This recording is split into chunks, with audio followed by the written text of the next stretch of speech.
on the line, but he's paying homage to Ted Christopher, who was Lone Star, I believe, at New Hampshire in 2005. So we see the points up on the screen that was there, and we'll bring it back. Gonna be a while. We'll bring him back. But just to note, right on the outside looking in was Jeff Green, and interesting a note, he is not present, not allowed to race tonight per the old lady, the old ball and chains rules. So he'll have to dig himself out of that hole next week. But he's when here we in head to Richmond. Yes, he is here in spirit. He's probably on a tractor somewhere. And speaking of Jeff Green, there's a Jeff Green throwback for James Watson.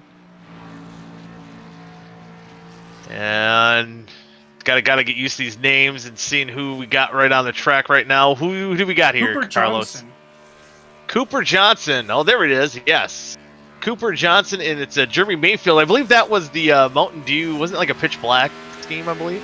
It was Pitch Black 2, actually. It was weird. Ooh, Pitch Black 2. Interesting. Yeah, I don't know what the deal was with that one. Was that like a different... Was it a different soda or just a different scheme? Yeah, okay. I don't know. Yeah. I mean, out of the flavored Mountain Dews, that Pitch Black was one of the better ones. Yeah. See him running that high line, try to build that momentum up on his first lap. Right now, no one on the board. I see plenty of cars on track right now. A lot of those fun throwbacks. It's kind of cool you have that graphic, Carlos, so that you can see the schemes there up close and personal as well.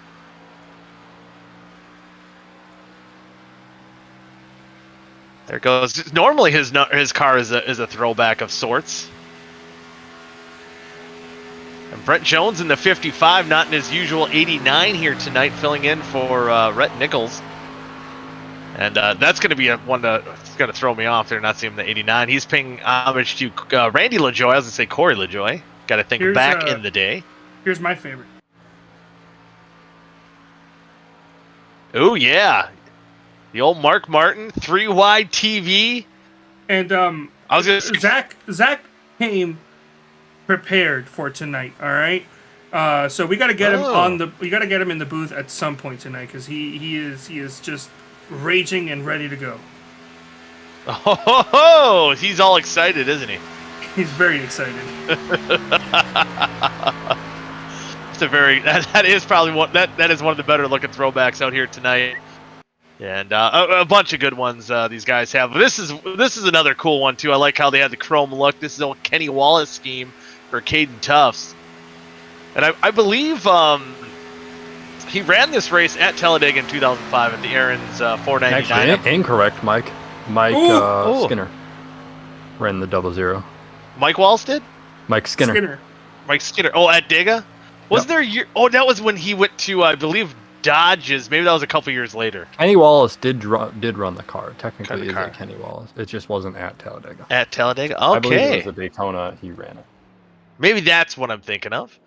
There's Alex Kenton in the 14. That's a Kevin Harvick scheme. Was that one of the Snap-on ones, I wonder? Yes, that was the Snap-on 85th. It was the one that ran at Richmond, I believe. Ooh, see? Hey, we got Vic up here. I'm sure he painted a lot of these. And there we see... I was going to say Kevin Cope, Justin Cope. I was going to do it again. I'm throwing back to old football names here from about that time frame. He's in the Mike Wallace scheme. And there you see the Dale Jr. scheme for Hank Steinmiller. And right now, Gilberto Javier Gomera on the pole. His schemes. So, Damian second. Dave Carpenter qualified third. Good lap for him. Dustin Dewar fourth. And David Westergreen rounds out your top five right now. And that's one of the cooler schemes, too. The old Bobby Hamilton Jr. And he wants this. Carpenter wants it to be known that's not a Ricky Craven throwback. 2005 was the year that Bobby Hamilton Jr. drove the car. Repping his old three-pedal Mafia team. And Jordan Tarble and his Greg Biffle. That was one of the cooler schemes. I always enjoyed those National Guard. Right? Those National Guard, yeah. I think that was a year Biffle really kind of came on the scene there. But with that all being said and done, Gilberto will win the pole here for half number one. And we'll get to the starting lineup here. And we'll instead of where they're from, we're going to do the throwbacks here. So we'll get to that. And on the pole in that number 99. Before that, we should make some picks. Oh, ooh, thank you. Race picks. I'm getting Dallas is first to do it, so let me pull him up here. All right, Dallas, who you got? Half one. To be honest, I've been distracted. Let's see. It's okay. I've also been distracted, but yeah, I was watching YouTube and I forgot to qualify. Yeah, clearly. Okay. I'll take Tim Carver tonight. Ooh, I like it. No? Oh, no. Dang it. And see, I need a list.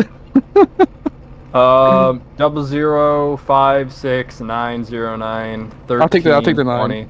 Okay. I'll take David. All right. There you go. I'll move you back down before we get the show on the road here.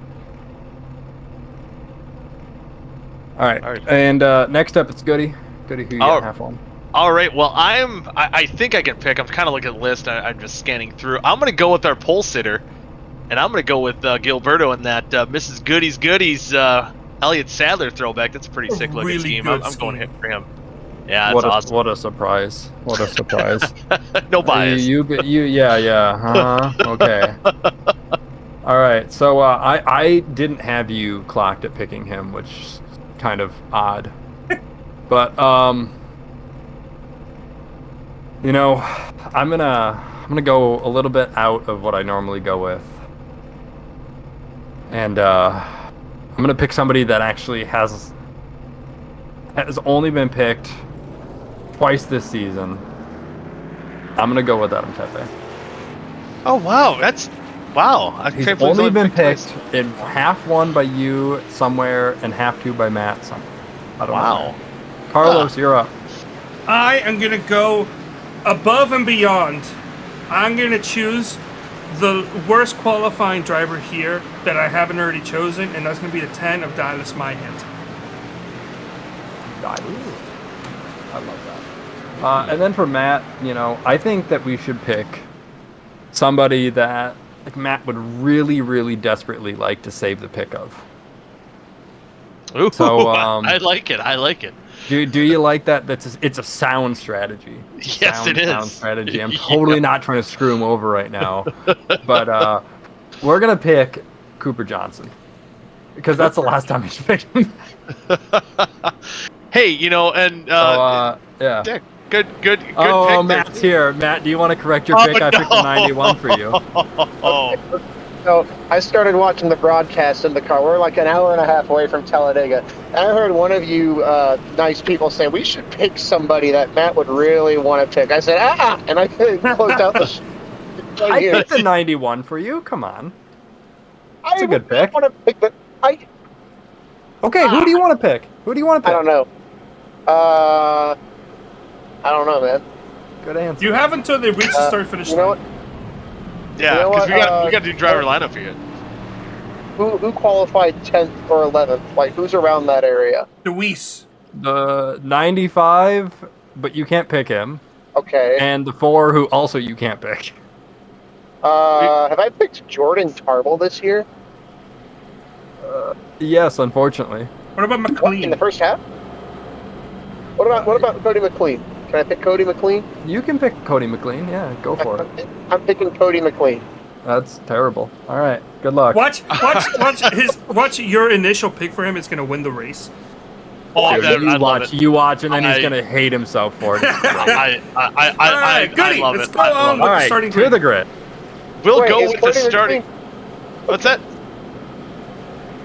What? Oh, we don't. So Cody McLean is picked by Bayou Gear, but going through the drivers lineup, we have Gilberto Javier Gomera on the pole for S2 Racing. He's driving a throwback for the Elliott Sadler. On the outside of him will be the 09 for Outlaw Racing. It's Damian Leinemann, and he's throwing it back to Dale Jarrett. And on the inside of row number 2 is going to be Dave Carpenter. And he is, for Do Good Motorsports, he's throwing it back to, oops, sorry, I got the volume up a little too high here. Forgot to turn that down. I'll have to do that here in a second. He's throwing it back to Bobby Hamilton Jr. in that old number 32 car. And on his outside is his teammate, Dustin Dewar. and he's throwing it back to Terry Labonte's Shifted Gears Tour. And inside of row number 3, in the number 9 South Shore Racing Chevrolet, it's David Westergreen, and he's throwing it back to Travis Quapple. Wisconsin proud, I love it. And on the outside of him is going to be his teammate is Adam Tepe, and he's throwing it back to Jeff Gordon. Very recognizable paint scheme there. And on the inside of row number 4, in the number 25, it's Rocket Man Seth Rawls out of Shift Esports. And he's throwing back to the number 25 of Brian Vickers back in 2005. And on the outside of row number 4 is the 91 of Cooper Johnson for South Shore Racing. And as mentioned before, he's throwing it back to Jeremy Mayfield's Pitch Black 2 car. Inside row number 5 in the number 20 S2 Racing Team Ford is Braxton DeWeese throwing it back to Carl Edwards. And on the outside is the 95 of Hank Steinmiller for South Shore Racing, throwing it back to Dale Earnhardt Jr. And on the inside of row number 6, the number 4 of Nick Indelicato Racing for Shift Esports, and he's throwing it back to Sterling Marlin. Gotta love it. And on the outside of row number 6 is the number 39 for Do Good Motorsports of Jordan Tarble. He's throwing it back to Greg Biffle. And then where are we now? We're on inside of row number 7 in that 00. The young buck Caden Tufts for Weekend Woodsman Racing. He's throwing it back to Kenny Wallace's Dream Machine. And on the outside of row number 7, it's going to be Matthew's pick. And the number 5 Weekend Woodsman Racing Chevrolet, it's Cody McLean throwing it back to Bobby Labonte's Madagascar scheme. That's a fun one. And the inside of row number 8 is going to be the number 6 of Zach Evans for RK Motorsports. And he's throwing it back to Mark Martin.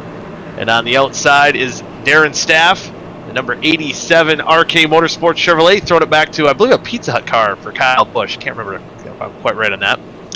Inside of row number 9 is the number 21 of Thomas Capuano, Do Good Motorsports. He's guaranteeing a win here tonight because he's carrying the colors of Ted Christopher. But on his outside, he's got another hungry driver of James Watson in the number 43 Holotype Racing Chevrolet, throwing it back to Jeff Green here tonight. And on the inside of row number 10, in the number 35 Weekend Woodsman Racing Chevrolet, it's Timothy OSCA Daddy Conrad throwing it back to Dave Blaney. I'm sure he's maybe drinking some Jack Daniels here tonight. That's the old Jack Daniels scheme for Dave Blaney, or Dave Blaney's old Jack Daniels scheme. And rounding out row number 10 is the number 26 Shift Esports Ford of Nathaniel Cherry, throwing it back to Ryan Newman. On the inside of row number 11, the number 89 Nurse Aviator Racing Toyota, paying homage to Morgan Shepherd, is Dylan Thomas. And on the outside of him is the number 13 Nurse Aviator Racing, Chevrolet here tonight. Supposed to be a Toyota. Adam Peeler did a boo-boo, but he's throwing it back to Robbie Gordon. Hey, you know what, Vic? You did a pretty good job for thring that together last minute. I don't want to talk about it. It looks ugly. too soon. Hey, it's not bad. It's not bad. Okay. Well, I put that together in friggin' 5 minutes because my computer was trying to itself. Hey, that's pretty good. But moving on to row number 12 on the inside is going to be the number 52 RK Motorsports Chevrolet. Paying homage to Mike Wallace is Justin Kolb, and to his outside, making his return to OSCA competition here is Brent Jones for Holotype Racing in that number 55 Chevrolet, and throwing it back to Randy LaJoy. Keep wanting to say Corey LaJoy. And inside row number 13, the number 14 of Alex Kenton for Weekend Woodman Racing. And he's paying homage to Kevin Harvick. What? You said Weekend Woodsman. Interestingly enough, that's kind of how it's spelled. So. Yeah, it kind of is. It's sometimes like how you say good man. It's a weird thing. Anyway, on the outside of row number 13 is the 98 of Victor Aldrich for Holotype Watson Racing. He's paying homage to Scott Riggs. That's a pretty sharp-looking car, too, by the way. And row number 14 on the inside are picker here. Dallas Myhan, he's running the Shift Esports number 10 Ford. Throwing it back to Jeff Burton. And we have Kynan Jones in the number 73. Where is he at? Why is he not on? There he is. He's on the list for receiver racing. He's paying homage to Rusty Walls.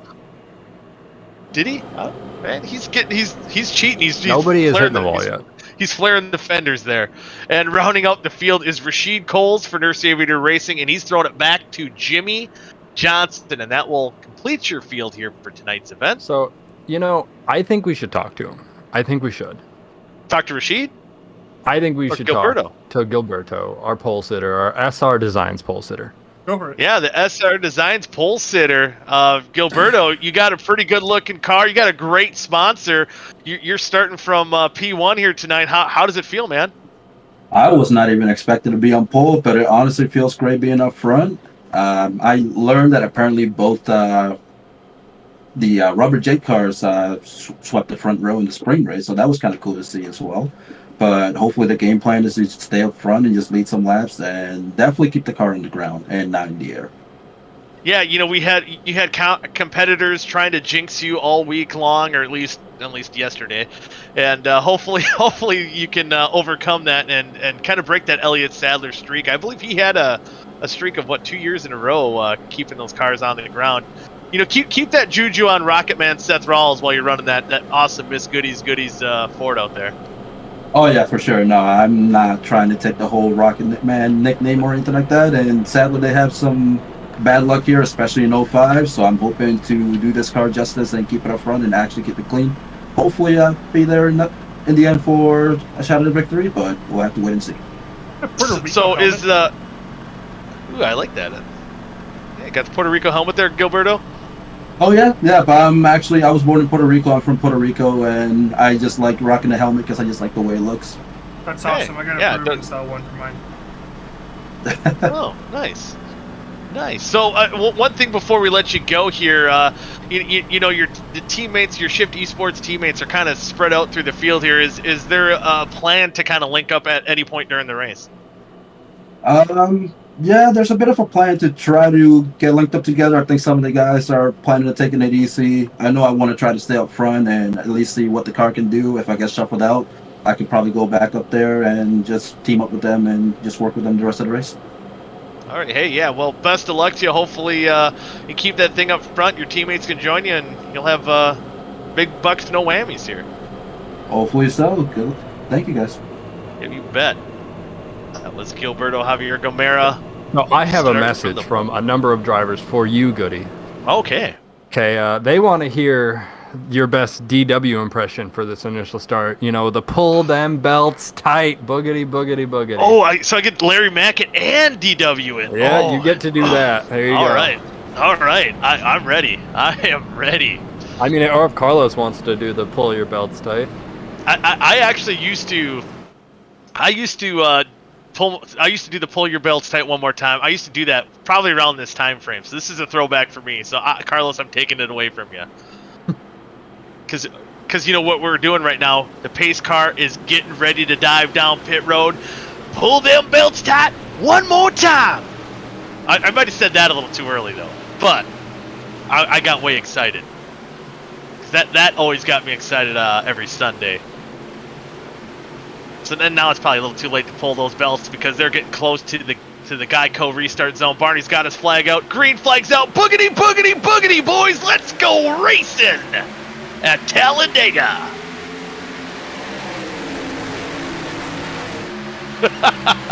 Hey, I heard that, Vic. I heard that. Goody, what was the year Mark Martin's wheel locked up before they took the flag? That was back in, I remember that was 2002, I believe. Oh, I thought it was later. No, yeah, I think that was Johnson's rookie year. He's competing for the championship. And wow, what a good start for Dustin Tour here.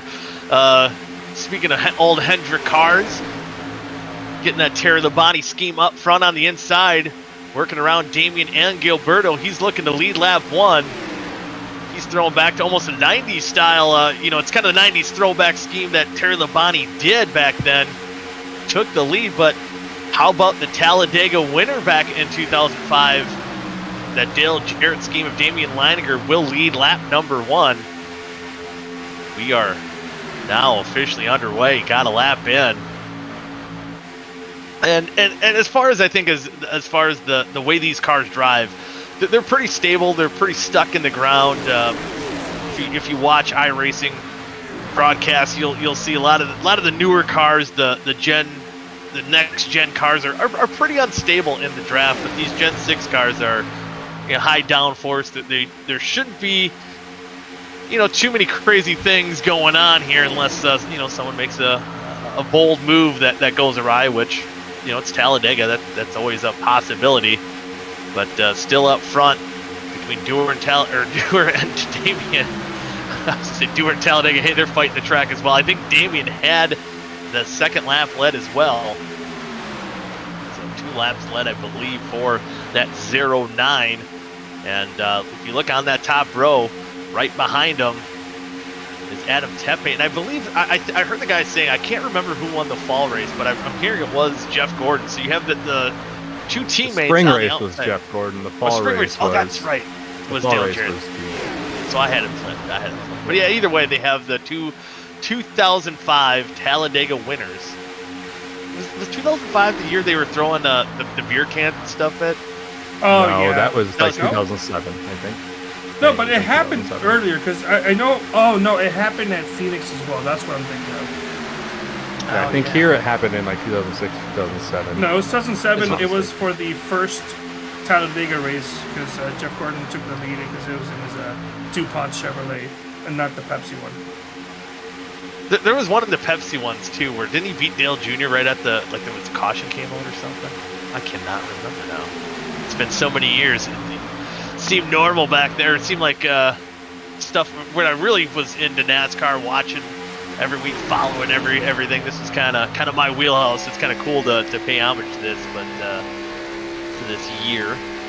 I see people are dropping hearts in the chart in the chat. I've never seen that before, so thank you for whoever's dropping hearts in the chat. Aw, who doesn't love love? I love love. Somebody does. Yeah.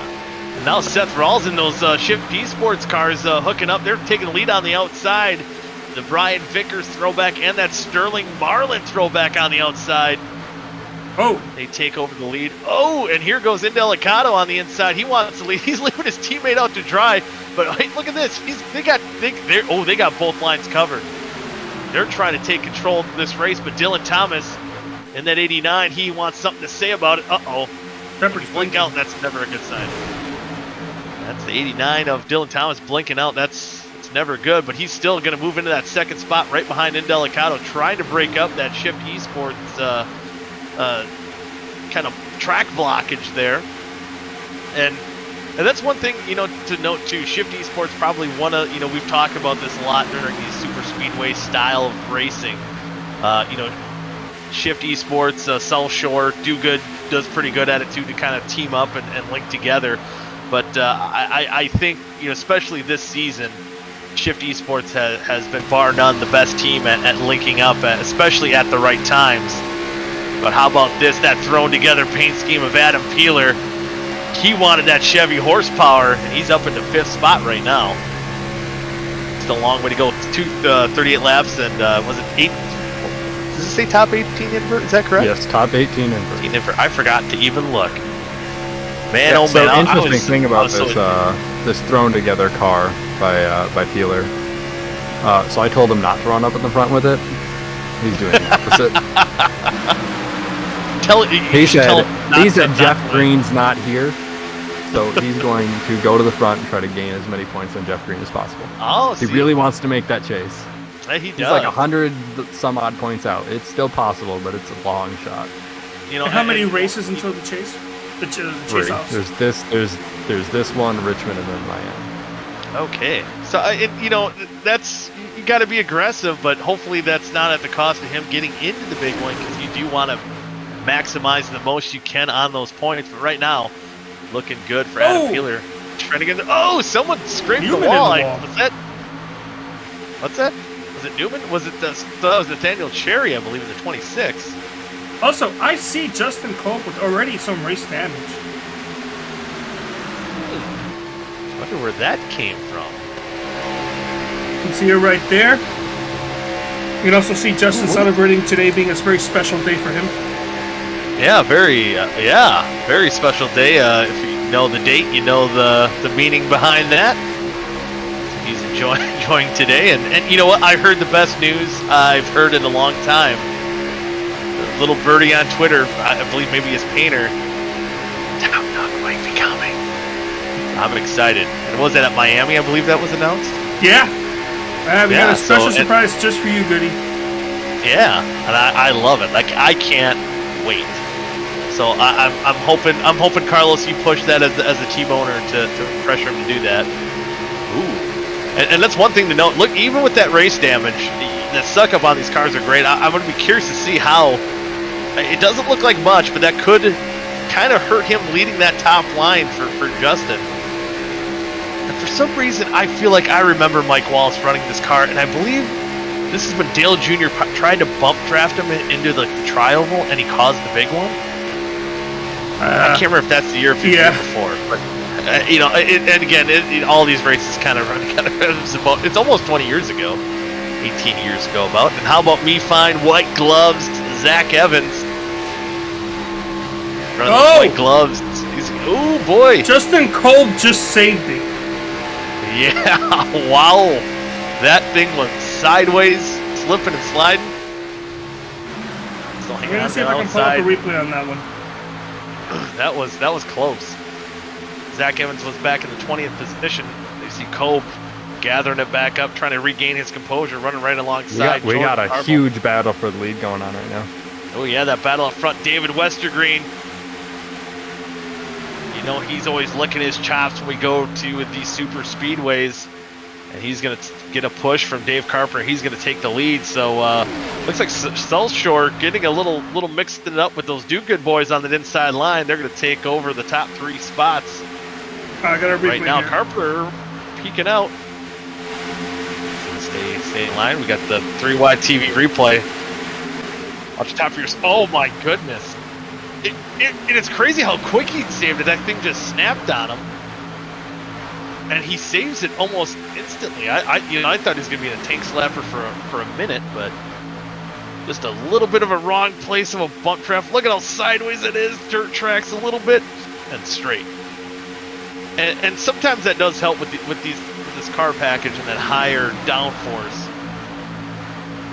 He's able to save it and keep on going. That was Darren Staff pushing it behind him. Darren Staff, that car swept both Daytona races. So I don't think we've had another plate race. So far that 87 has swept all the plate races this season. And as a matter of fact, Darren was talking to Parker tonight in preparation for the race, and he got some tips. Although Darren doesn't feel like he's got the same amount of what's it called? He doesn't think he'll be able to replicate his success. But hey, as long as he's out here having fun, that's all I'm for. Yeah, you know, having fun, and sometimes just being at the right place at the right time is all that matters. You know, you could be a good pusher, good follower, a good leader in these packs, but sometimes just being at the right spot. Oh, man, look at your driver, that 52 damage. He was almost knocked in the wall, pushed in the wall.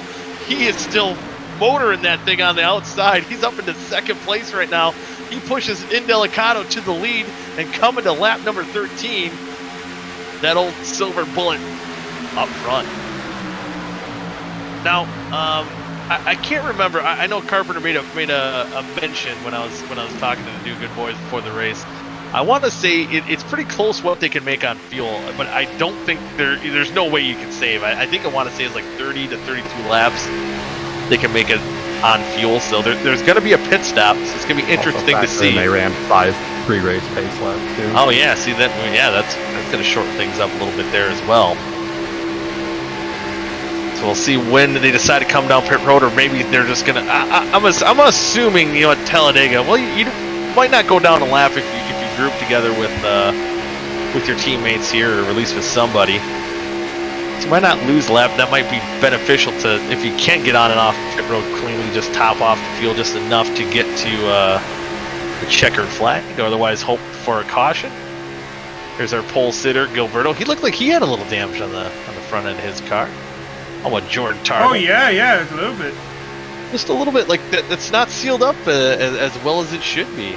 So I'm wondering if a lot of this damage is from just these hard hits, because these suck-ups on these Gen 6 cars are so great that sometimes you can get in the back of the car ahead of you just enough to cause damage. And you know, I think that's almost replicated when these cars ran in real life. You'd see cars with see Zach Evans on the apron. The blackout car, or the Mountain Dew blackout, what was it? Pitch black. Pitch black. There we go. They just had some trouble. I think that's an 91 of Cooper. I'm going to see if I can pull up a replay on that one. Cooper Johnson, yeah, Talking he's about the car that was back bouncing around. He was talking about the car that was bouncing around of the 89, so it might have been a thing where he was behind the 89 and got scared. Oh, so yeah, chain reaction going on. And it looks like the 89 is going to go on the apron, kind of pull in the back of the pack. Things maybe getting a little hairy for these guys as the field kind of thins out, kind of single file spreads out a little bit as they're kind of settling in, maybe kind of getting ready. Ooh, what do we got? Okay, so Vic says that, but Vic is wrong. It wasn't the 91 that was reacting to the 89 blinking. It was somebody else. I'm gonna do it here in slow motion. So Cooper's reacting to the guy. That was a bad angle. I apologize. It looked like he was reacting.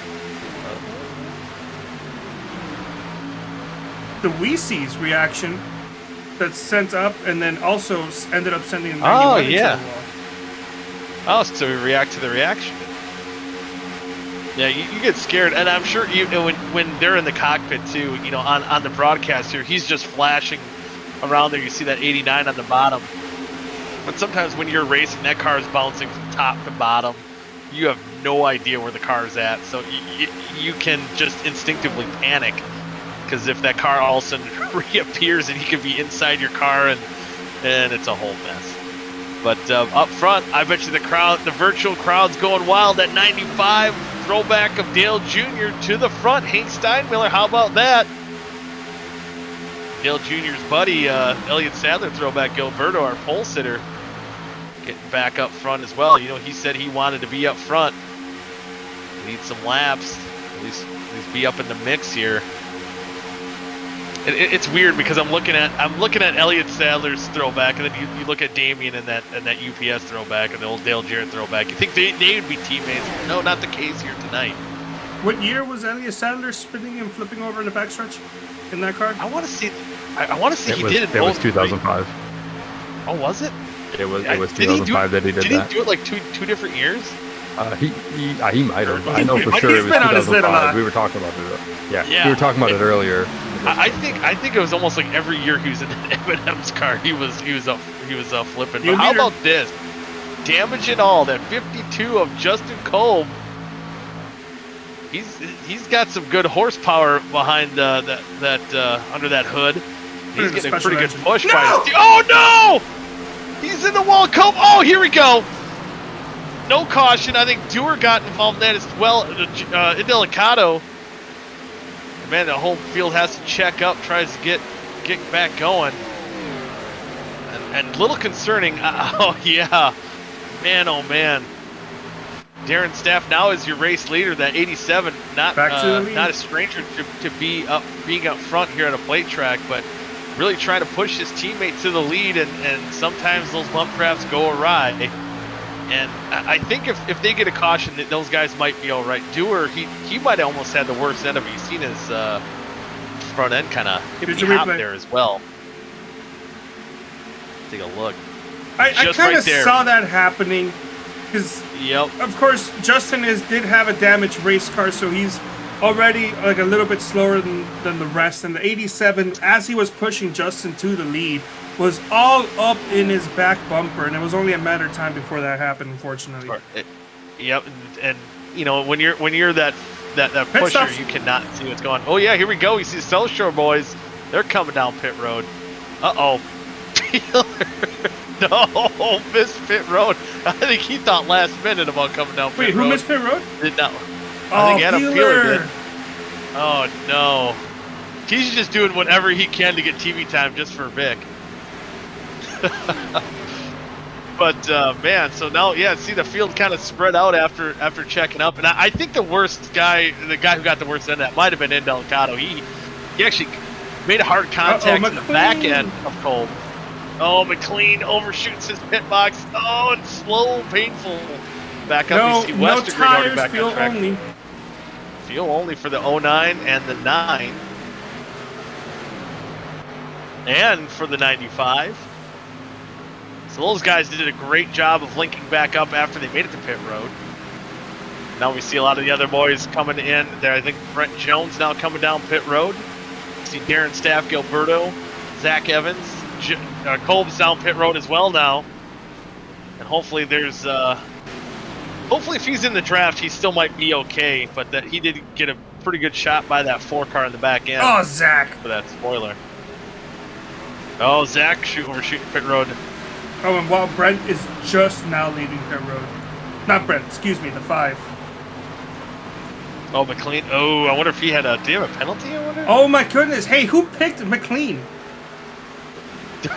Matthew, and he didn't even... Wait, where's the original pick? Well, right now, second. But we do have, in the infield care center, we have Ty! Nick Indelicato.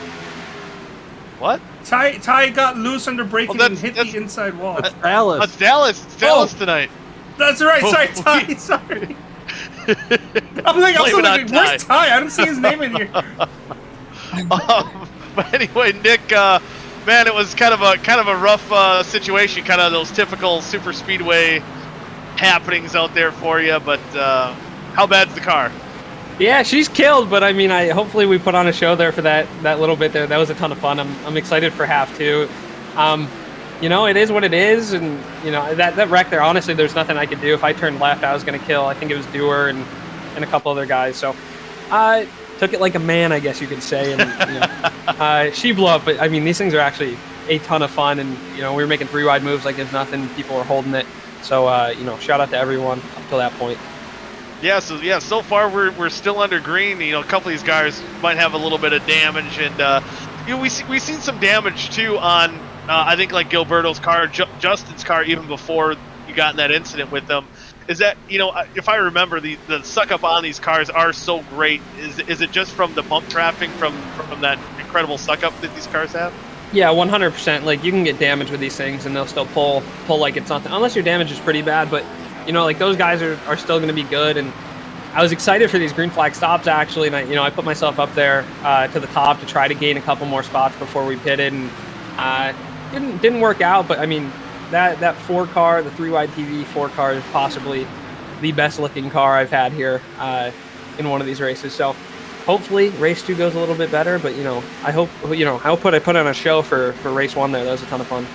Yeah, it was a ton of fun. We saw that old silver bullet. That's I mean, I loved a lot of what Shift Esports did for their paint schemes. Seth Rawls did a great job throwing a lot of those cars together. Ooh, almost having another wreck there by your teammate Nathaniel Cherry, but saves it. And you know, no bias here too. That Elliott Sadler scheme for Gilberto is probably one of my favorites. Your car, because that silver bullet, you know, I drove a Dodge Intrepid back around that time frame. So being the silver bullet was always kind of a cool thing to see. So hopefully we'll see that thing back up front. Is that kind of your strategy now? Is just to put on another good show for half number 2? Yeah, man, that was the strategy going into race 1. Just go for it, and you know, kind of did that. Led maybe 6 laps, whatever it may have been. But race 2 is going to be, you know, just as good. Going to start 20 something and hopefully be at the front there within a couple laps. We'll see. It'll be fun. That should be a fun one. Well, hey man, you sit back, you enjoy the rest of half number 1 here. It should be a good one. Yes, sir. Thank you guys. You guys enjoy too. It's gonna be. It might even. Well, we're not gonna have fuel strategy, but it's gonna be a good one to the end here. Yeah, I think it's gonna be fun. It's gonna be interesting here now too. The South Shore Racing Chevrolets of Hank, Damian, and David. Well, Damian's outlaw, but sister team with the South Shore Racing boys. They got about a 2-second lead over Gilberto and Braxton for Shift Esports. See if they can make up that ground. You see gaining a little bit here. They're trying to team up, link together, go towards the front. See Darren's staff. Onboard camera. See his face cam, webcam, I guess you could say. So yeah, now they're gaining significant time. So they should be able to catch this pack. And once they get probably about a little under a second back, they'll really be able to gain ground on those boys. You can see a little bit of damage on that 20 car of Braxton DeWeese, and again, I think that's just all the bump drafting that we've seen out here tonight. So these cars, as Nick was saying, put on a very good show. They can make these moves, and without these cars getting too upset, unless you make that bump draft at the wrong time. Stay off that left or right side. Oh, I just remembered I had the 10. That was my race pick. Oh, it was. What was it? Yeah. Oh, man. Who did I pick again? I can't remember who I picked. Oh, I picked Gilberto. Yeah. Keep it on all fours there, buddy. So getting down 12 laps to go. That lead now, I believe, plateaued that last lap. Oh, they actually lost a little time to the front three. And they actually have, I believe that's Brent Jones right behind them. He lost a lap on pit road as well, so he might have got a speeding penalty. Got busted by the OSCA Popo. Go to the 3-wide multi-cam here. And this pack trying to form up, trying to catch. I think we're separated into another pack. This is kind of the third pack led by Thomas Capuano and that Ted Christopher throwback. They're going to try to catch the group ahead of them as well. Last lap they were not quicker. They're still quite a bit slower than that pack behind them, and I think that second pack closed in again. It's going to be a matter if they can, but overall that interval's been right around. Oh, Rashid Coles, is he going to save it? Oh, no, he spins on the infield, no caution. A lot of damage to the back end of that 54. I was looking at the time, I didn't really quite see what happened, and Rashid Coles kind of landed on the grenade and took a tow down pit road. Big checkup, big second. Oh, Dewar did a great job for saving the car there too, and unfortunately for Rashid, good job for him to stand on the apron too in that next pack. Oh, so there was a lot going on there. Was that Capuano, I think, too, that got shoved up and lost a lot of ground. So there was a lot to unpack there. Man, oh man. So now that second pack, here we watch Capuano. I wonder if he decided to get off that leader. Maybe he thought he wasn't the fastest car to be leading. He got some help. Ooh. Yeah, so it's kind of a chain of events here. Another right side hit in the back bumper, Capuano. Yeah, it's heavy contact that wall. Dewar, wow, well, he made a good save not to get in the outside wall as well. Again, we stay green. No cautions in half number one as of yet. No one's been able to catch those that lead pack there. And now they get a couple more lap cars to kind of. They're actually pulling away from that first pack of Gilberto, Darren, and Braxton DeWeese. And it's going to be interesting to see. We're 9 laps to go, and between these three cars here, they're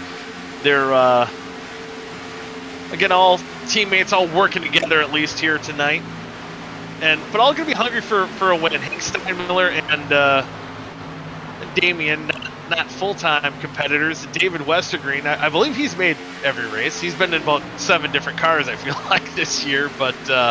Again, once we're here at a Talladega, he's going to try to make a move. So I wonder if they have something worked out, final lap, or maybe coming on to turn 4. If it's boys have at it, especially. I would hazard a guess that they're going to play the team game, if anything, and that being the 9 and the 95 probably want to finish in front of the 09 for the honor points. I'm not saying that they're going to sandbag it, but if I were them and I was trying to pull off some kind of strategy, that's what they would do. Yeah, that's fair. And but either way, they can kind of play with house money as they're still pulling away. They're almost 4 seconds ahead now of Gilberto. 3.5 seconds, I should say. Of behind the 9 car of Westergreen. That'd be about the gap to see if they can close it up, but they're definitely losing time to that front pack. So 23 cars still on the lead lap. And man, I guess either way, it didn't look good for Matthew. I just looking Cooper Johnson in the 23rd position, and his official pick in 27th right now. Cody McLean 2 laps down. So 23 of the 29 cars, again, 2 cars out of the race, and that is, of course, Rashid Coles in the 54, and that 4 car of Nick Indelicato. But, again, that virtual crowd's got to be loving every lap that old Budweiser Dale Jr. throwback leading every lap here. Every lap he leads, they're probably going wild. Will that 2005 winner, a Dale Jarrett throwback in second spot, will he win? I believe Quapple that raced Dale Jarrett won. I don't know why I remember this too. I believe he had a top 10 or top 5 in that race as well. Cooper Johnson's going to be able to link with his teammates as he does go a lap down. He's going to tuck in behind Westergreen. Probably going to make it even a little harder for Gilberto to have a say to catch up to this lead pack. Man, they really, I think South Shore really put me on notice. I was kind of crediting Shift Esports for their teammate cooperation. They're doing a great job up front. There's one teammate, Adam Tepe, back in that 9th spot in that 3rd pack. They're about 5 seconds back of Darren Staff in the 6th position. Still got a lot to settle it out for. I think this will be 7th through 11th. So I think just for pride wise, you want to be in that top 10. So that could be interesting to see how it plays out in the final 5 laps here. See who finishes out the top 10. We do have actually in the interview waiting room as we wind down this race, and we still have Hank Steinmiller leading. We do have Thomas Capuano. We'll bring him up. I thought I was going to say. Well, Thomas, welcome. Hopefully got a copy up here in the booth. I told you Team Motors were to bring home the checkers or the steering wheel, and unfortunately it's in path number 1 here. It's the steering wheel. What happened there? Looked like a bump draft gone wrong. Oh, you're racing on track yet? Yeah, I'm trying to keep digging for the goody boys, but the car's killed, so I'm just cruising in here and figured I'd see if I could come up in the booth.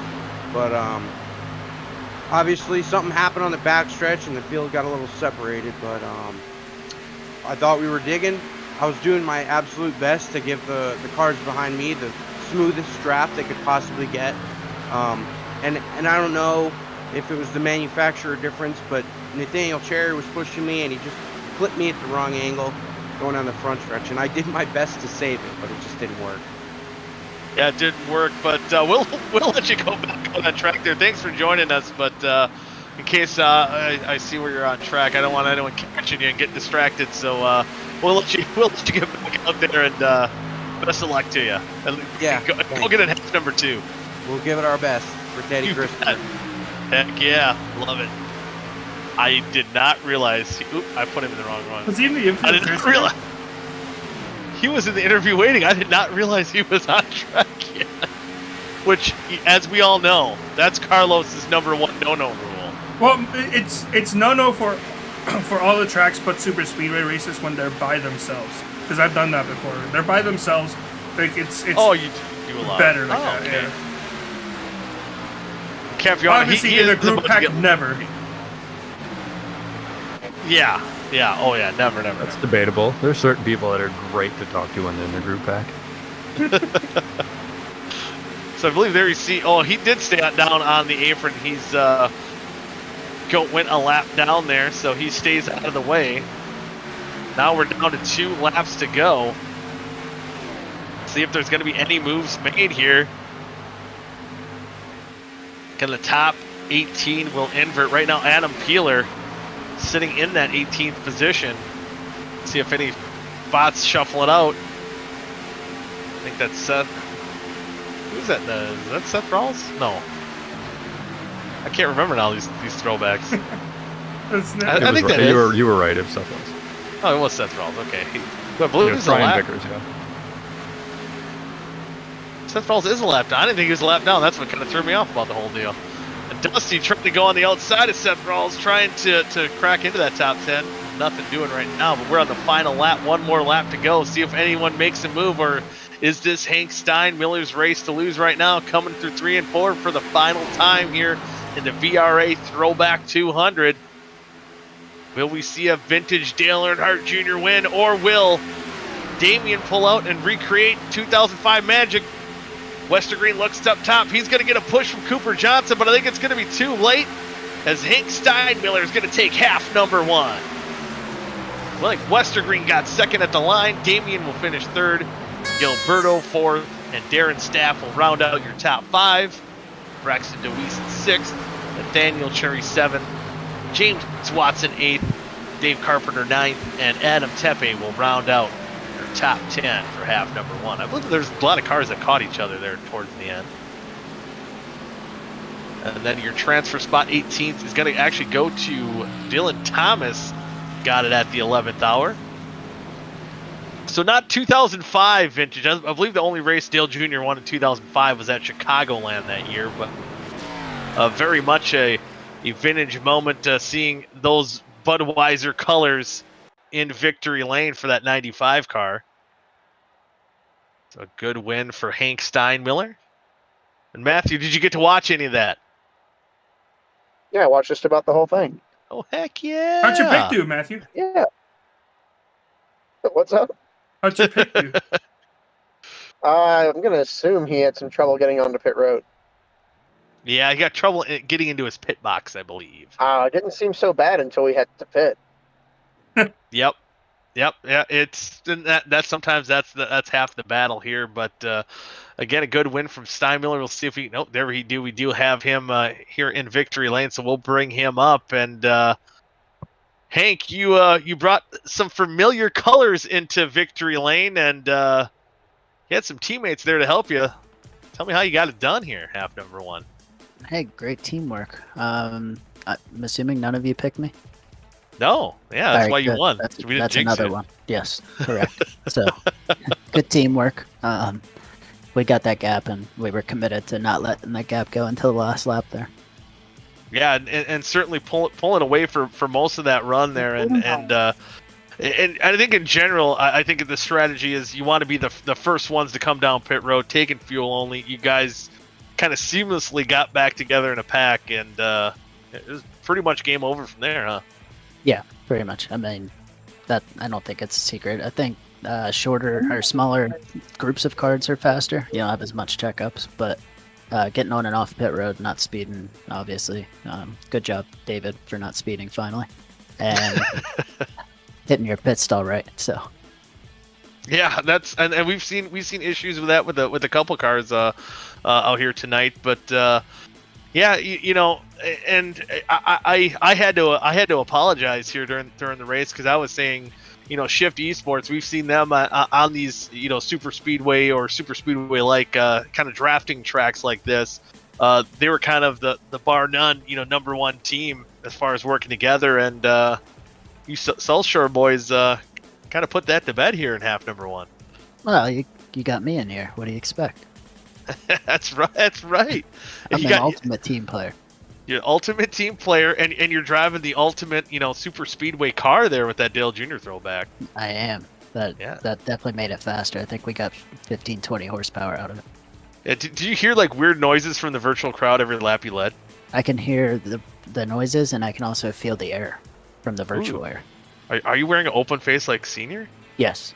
Oh, See, there you go. So that works. That works pretty good as well. But what's the strategy here for half number 2? You'll be starting back in that 18th position. Oh, is that how much the invert was? Yeah. Oh, we're gonna ride in the back then. Gonna ride in the back, and is it kind of just kind of waiting for those pit stops again?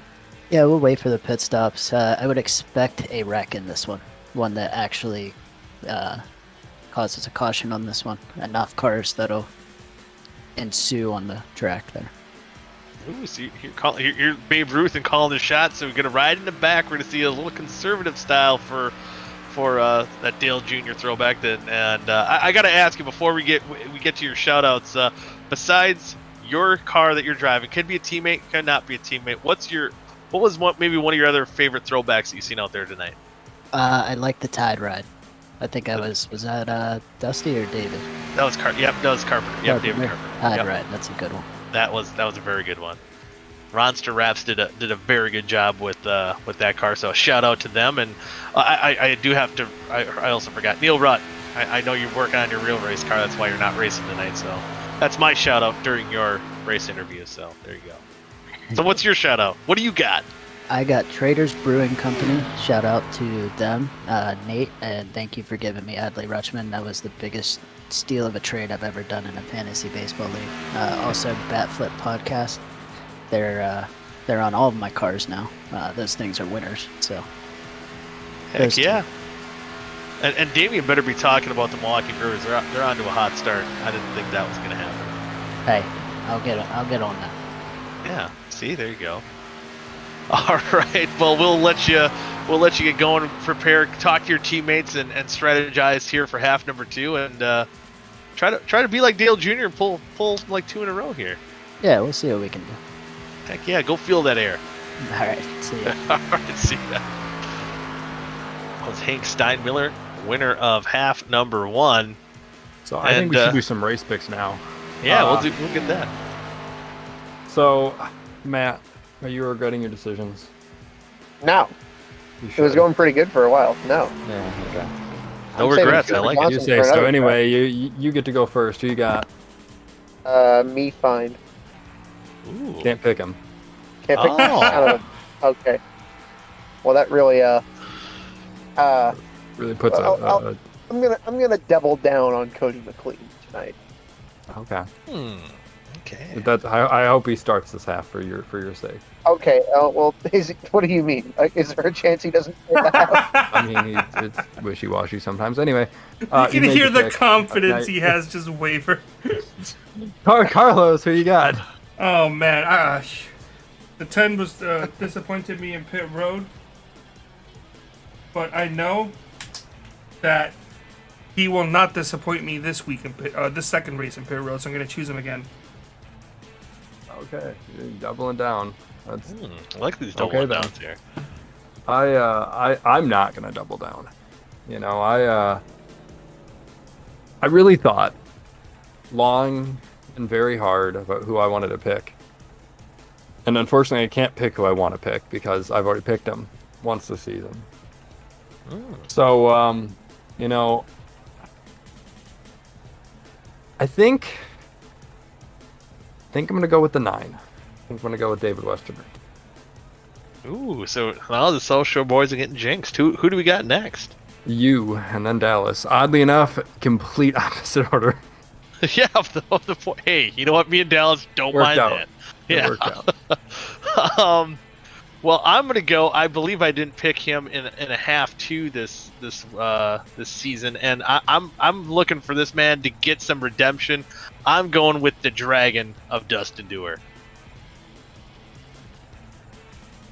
Okay. Dallas, who you got? Half 2. Man. You can't pick David Westergreen. You can't pick Cody McLean. You can't pick yourself, and you can't pick Dustin Dewar. Right. That's the people you definitely can't pick because we just picked them. Okay. That was a tough first half. Let's see who's going to be good in the second half. I'll go with the 6 car, Zach Evans. All right. You're the only person in here that can pick him in the second half. Oh yeah. Go figure. Literally, Cody, you're the only other person that could have picked Zach Evans. Oh yeah. I didn't realize that. Yeah. All right. You have a good luck. Don't mess up pit road again. Yeah, Carlos is betting on you, dude. Enough weekly to have any kind of practice. Carlos is betting on you, okay? Okay, thank you. No Carlos. pressure. no pressure. Man, he's probably gonna mess up pit road on purpose just to pass someone in points. But going through the top 10 here, at least starting Dylan Thomas, as we mentioned, did get the 18th spot, so he'll be starting on the pole here for half number 2. Kynan Jones on the outside of that number 73, the Land Shark, and on the inside the 00 of Caden Tufts, and the outside of row number 2 is going to be the 39 car of Jordan Tarble. I gotta go to the grid here. And on the inside of row number 3 will be Zach Evans in that 3 wide TV. Viagra of You Martin got 2 Throwback. pace laps here. Talk about whatever you want. Oh, okay. So we got 2 pace laps as they get underway, and Victor Aldridge in the 98 will be starting on the outside of row number 3. On the inside of row number 4 will be Dustin Dragon Dewar, and he's going to be starting outside of Daddy, OSCA Daddy, that is, Tim Conrad. He'll be starting in the 8th position. In the 9th spot will be Adam Tepe. You know what we in should 9th, do? and Carpenter's in 10th. I was going to round up 10th. Okay, well, what are we going to do? What are we doing? You know what we should do? And I say we should do as in we're going to. Yeah. You know, for the first time this season, we're going to grab our invert pole sitter here. Ooh, we got the invert pole sitter here of Dylan Thomas up here in the booth, and also some might say he's racing for Jesus tonight. And Dylan, has Jesus taken the wheel yet? Definitely. For a couple of them moves I made in the first race, it definitely wasn't me driving. So now that you're back in the cockpit, what's kind of your strategy now that you're starting up front? I'm gonna try and do what I tried to do in the first race: stay up front, and stay out of everybody else's mess. My internet kind of screwed me in the first half, and had to drop to the back, lost the pack, and never got back to it. But the plan is stay up front, lead all the laps, and win this thing. Hey, you know what? It's simple. And hey, you know what? You could be done, but you got to pull those right moves, and hopefully that internet holds true here for you, and you're going to be able to do that. But again, you know, we had a few incidents in half number 1, none that brought out a caution, but you know, some of the drivers we talked to, or at least one of the drivers we talked to, thought that maybe the second half here was going to be a little bit more hectic. Do you kind of plan or kind of expect to see the same thing out there? I definitely think it'll be a little bit wilder because you've got the guys that ran up front in the first half are mired back in traffic, and they're going to be antsy to move up through the field and get their track position back. But I think it's going to take a little bit for anything crazy to develop. That third line works good, but it takes you 2 or 3 laps to get it worked in. So it may take a minute, but it's definitely going to get hairy.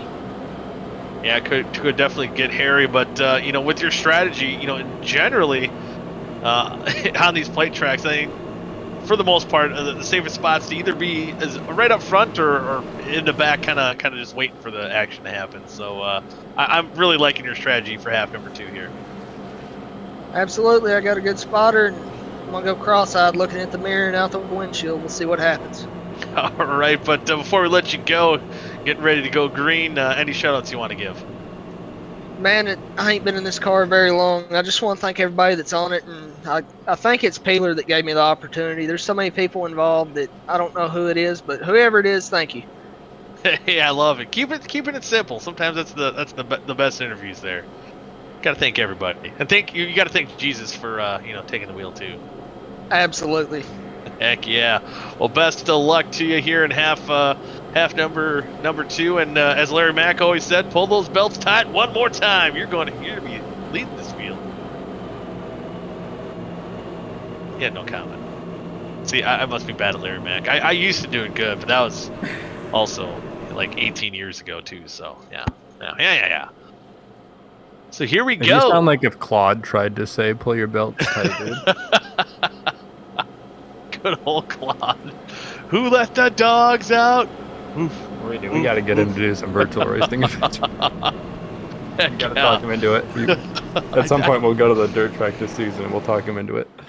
Heck yeah, I think we could do it. I think we could. He's got a laptop. I'll be planning to go there like 4 times this year, but still. Hey, still. Could definitely happen. But now as the pace truck dives down pit road, and this is that time, you got to pull those belts tight one more time. Zach Evans, you strap those white gloves a little bit tighter. Pull them to your elbows. We're going to go green flag here once they hit the Geico restart zone. Barney's holding the flag. Green, let's go racing, boys. Boogity, boogity, boogity. I don't know. He always sounds weird when he says that, but I think he did a we're really good green job. flag racing. Oh, thank you. As Dylan Thomas on the inside, he'll take the lead, getting a good push from the 00, Caden Tufts. I gotta ask Vic, are we having another vote off for the throwbacks here tonight? You know it. Oh, Absolutely. Heck yeah. I mean, are we even allowed to use Twitter polls anymore? I know everybody lost their check marks today. Oh yeah. Oh! But isn't there like straw Straw poll polls. or something? Whatever. Yeah. We'll figure it out. We'll do likes. But, like this post, like that post. Ooh. Yeah, no, there's okay, this isn't Facebook, okay? That's true. We're doing this on Twitter. Would really help the engagement. Yeah, that would too. So either way, I'm sure we'll think of something, but I think, Kynan Jones, he's going to pop up. He's going to lead first lap of half number 2. What I was going to say is that 00 car, Keaton Tufts, that's going to be one of them. Does something happen there Walls back. in the wall. Seth Rawls running high, wide, and handsome, trying to get that third line going back in the pack. Getting a push from Nick Indelicato. Rawls finished a lap down. Of course, we saw the fate also of that 4-car. Dream Machine. Dream Machine, he's pulling to the back of this pack. He wants no part of it. Oh, Victor Aldrich on the outside has the same thoughts, too. But now Gilberto is going to be stuck behind the 00 as well, as Caden's going to work his way to the back. But Kynan Jones, that Rusty Wallace throwback, going to lead second lap here. We're on lap number 3. Dylan Thomas trying to peek his way, see if he can pull out to the lead. He's going to pull in front of Zach Evans, maybe not. And Evans is going to get a good push. He did put those white gloves to the elbows. He's going for the lead on the outside. He's getting a good push from the 30. Oh no! Tarble, he's going to push out accidentally. I think just a pump draft gone a little awry. That's going to kick Zach Evans to the outside lane. He's going to be in the sucker hole there. He's going to drop back out of the top 10. He's very disappointed. For too long. Yeah, he was making a move to the lead and kind of backfired him with a bump draft gone wrong. Dylan Thomas, still your race leader. Zach Evans hanging, and now he's outside the top 10, and in that outside line can get a little hairy out there, but might be some relief to get on the inside soon if he wants it. Now he does have help with Nathaniel Cherry on the outside too, see if they can make a run. We heard from Dylan Thomas, it does take a couple laps for that line to form up, and there might be building a head of steam here down the backstretch. As they work their way back into the top 10, they might be making a run for the lead here. Oh, Tarble pushes a little going into the corner. Turn 3. Kind of killed the momentum of that top line. And now in the sucker hole in the middle is going to be, it looks like maybe Kynan Jones is going to be dropping back a little bit. Top 3 right now, Thomas, Dewar, and Tepe.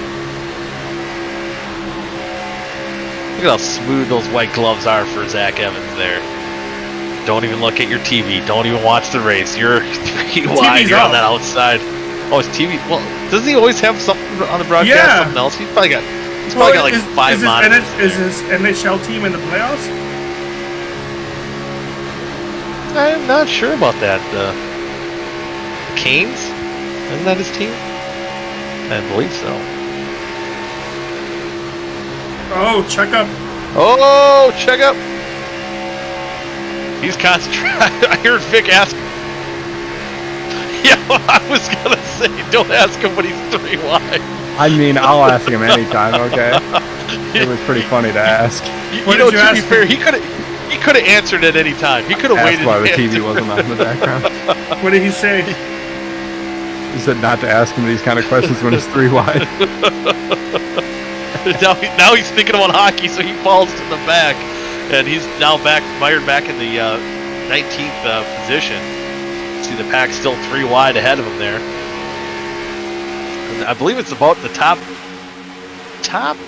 I want to say 6 or 7 cars, or maybe 8 more. I think all the way back to Jordan Tarbell in 7th, 8th. Yeah, they're single filing out, so maybe not as crazy and wild as crazy of a second half that we thought we'd see. See some of these guys trying to get a little bit of redemption. I know, again, Dustin Dewar getting involved in that Kolb Indelicato incident in half number 1 is in 2nd place. I think a lot of these cars that are kind of in this pack right here too were kind of affected by the pack spreading out a little bit. And how about this Carlos's pick? Look at him, he's on that top side. He's pushing Darren Staff on that outside lane. He's going to make a charge towards the front.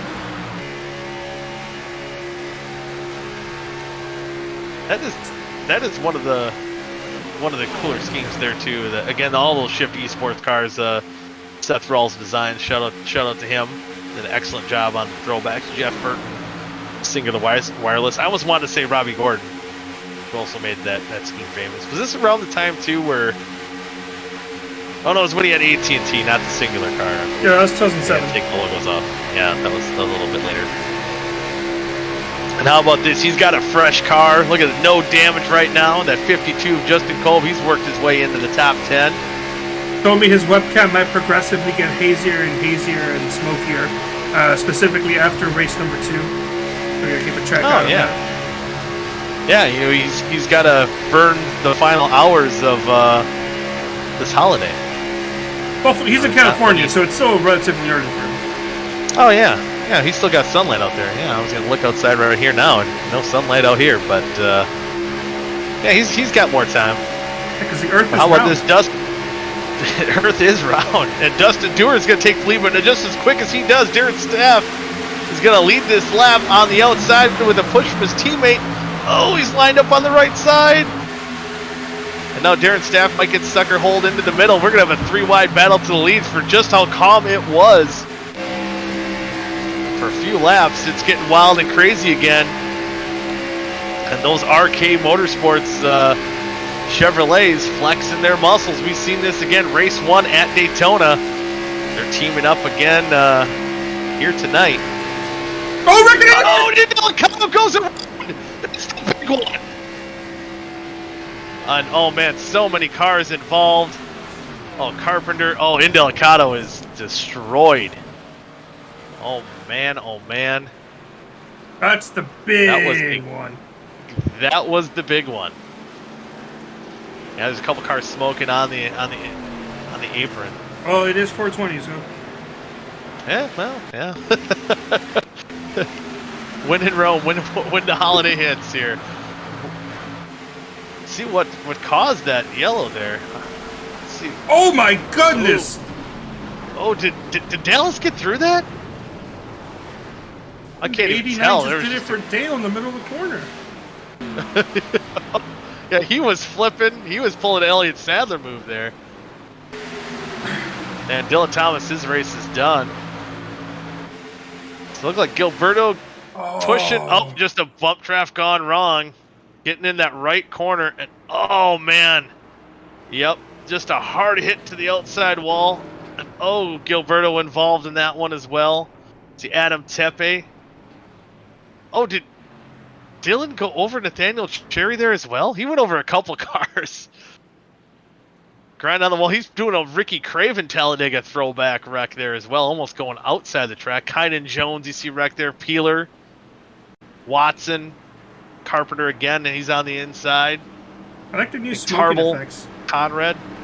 Yeah, they're very detailed here now. So everyone coming down pit road, either to get the fuel they need to finish this race. I think Steinmiller, half number 1 winner, going through the grass to avoid all this. Man, and some of these guys so close to getting through, but just getting nicked in. I think Seth Rawls got involved in that wreck as well. Who's that? I hate to cut you off. The 9 car.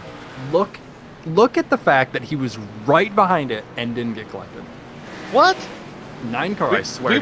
We might need an onboard here, Carlos. Oh, he's a lot of these cars you see ahead of him were involved in this wreck. You gotta see what happens here. See Days of Thunder this right on the outside? No, he just hit the brakes. You could drive through it. I know it. I know it in my heart. Hey, No, we always, you know, David Westergreen is one of those people that isn't very quiet about everyone should use their brakes. That's a fine example of what he means by use your brakes. Yep, and hey, that should be in like a 101 video. Yep. So Vic, you give penalties for people who arc a brake. Can we get bonus points for people who don't arc a brake? You know what? I'll consider it. You know, also if you want to talk about arc braking, go look at the 54, the same wreck. Oh no! Oh no! Sorry, I hate to call people out, but like. Oh no! He's all the way at the back. I'm just cruising. Caden Tuff saying his miss is better. Oh! Well, he used brakes, but just not his actual brake rotors. He used McLean there for a brake, unfortunately. Oh, who picked McLean? Oh boy! You just about cleaned them out. Do you see why you don't double down on your picks? Mm-hmm. It never ends well. It usually doesn't. So I don't know why you did it. Did he? Oh, and I think besides that hit though, does that front end good? So he might be able to get that fixed, but that's gonna be a lot of damage to that spoiler. Oh no! Oh, me fine. Is he okay? Well, you know what? Let's find out. He might be okay. No front end damage, I think, from what I can see. I don't know if he even got rear end damage. His rear end looked pretty good too. I'm trying to look through. Cade, we might have to watch Cade. Holy crap! No, he said to watch his end card. Yeah, we might need to. Okay. That's a little more significant than I thought. Yeah, me too. Yeah, than I thought as well. But we might be okay. He might be able to draft in a pack, but he might not be leading it. All right, let's take a look at the Aaron's Dream Machine. And look at the turbulent air on the front of that car. We do have Gilberto waiting in the driver's interview waiting section. Whoa, oh boy! Whoa boy! Oh boy! Wow, that was a Days of Thunder moment there. By the old air. We are 1 to green, just so you know. Oh, we are 1 to green. Okay. Man, there was a lot to unpack there. A lot of cars wrecked, and one of those cars, unfortunately, was that 99 Elf Gilberto. And Gilberto, well, you didn't get your tires off the ground, but I feel like you went under a car there. Describe what happened a little bit there. Yeah, I was giving Nick a really good push there on the outside, and right as soon as I got to his left corner, I was trying to lift up to not hit him, and unfortunately I still caught him like just a slight bit, and it just caused that massive wreck. So that is entirely on me and getting many cars involved. It was a good run. At least I got the car to top 5 like it deserved. That it never got in 2005. Unfortunately, I wasn't as lucky on the second half, but still had a lot of fun. It was actually a lot of fun just racing out there and making loops and racing up front. Yeah, and that's one of the things too. And we even seen that in half number 1, albeit no cautions or anything that happened. But it seems like there's almost a small window for these cars, these Gen 6 cars to draft with, and if you just hit them at the wrong point, something awry can happen. So and again, it's just kind of a product, it seems like, of these super speedway packages. Oh yeah, I mean, even the first half, you saw many guys just like. Yep, we're back way, I mean, we're back on. Yep, keep going. Yep, we're doing good. Yeah, keep going. Yeah, but some of the cars were just hooking up the wrong way, and it just caused massive wrecks. Didn't bring out a caution, but unfortunately it did this time, and it involved a lot more cars this time. Yeah, it's unfortunate as they are just getting to the Geico restart zone. Dustin Dewar going to lead them to the green flag with Caden Tufts to his outside. But before we let you go, any shout-outs you want to give? And since you're in the garage, who you're picking or who are you cheering for? Well, first of all, shout-outs to Seth for all the signs. He did amazing with all the throwbacks on Porsche Shift Esports. The Sterling Martin one, Nick's car, was probably one of my favorites. Love how the LA Sadler one came out. Just shout out to them. Shout out to Mrs. Goodies. Always love having her on board. Unfortunately, just couldn't give her a good run. Gave her a good run in the first half, just not in the second half. Picking my teammate Braxton. He was a lap down or near that, but hoping he can pull off a win for S2. Yeah, get S2, get some of those team points, and yeah, you did a good job in half number 1, but unfortunately behind the wall, and you kind of already said it because Nick Indelicato's car was pretty cool, but besides maybe a Shift Esports car, what's one of your favorite throwbacks out there tonight?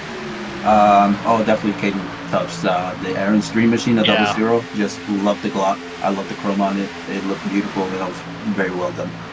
Yeah, very well done indeed. Well, you enjoy the rest of the show, and yeah, kind of unfortunate. We'll see you next week as we head to, where are we going again? Is it Richmond next week? We're going to Richmond, so yeah. How you feel about Richmond next week? Richmond should be pretty good. It's always been a good track of mine, and I'm hoping to at least fight for top 5, maybe top 10 out there. Ooh, I like it. Go for a podium. Go for a win. That's the plan. Maybe I could go for that. Heck yeah, I love it. Well, thank you for joining us, Gilberto, and sorry we had to talk to you in such unfortunate circumstances here in half number 2. Yeah, no worries. I always love being up here with you guys and talking to you guys. Heck yeah. Well, as we are back to Green Flag Racing, as Gilberto mentioned, one of his favorite throwbacks is that 00, as he's in the lead. And he's got that 52 car of Justin Cole pushing him from behind. That 52, he's going to be one I think to put on notice. Be a factor here. We've seen that speed. We've seen him go to the lead with that damaged race car in half number 1. Now that thing's clean. I think he avoided the big one there as well. I wonder how many clean cars we have out there. I think Tepe, is Tepe running? He's running 12th. I think he doesn't even have a front bumper. Am I correct in that assumption there? I gotta look. Where is that in Tepe? You're right. Yeah. Look at that. So yeah, it could be. Yeah. That 24 machine pretty fast. Yeah, it's got that Hendrick maybe illegal cheating motor under the hood there. It's got a lot of ponies in it. But I think he's got to stay in the draft. All I know is that I put extra money on Justin's engine for tonight. We saw the speed he carried in the second Monza, in both Monza races, but specifically how close he was to getting that win in the second Monza race. He's here now. This is the second Talladega half.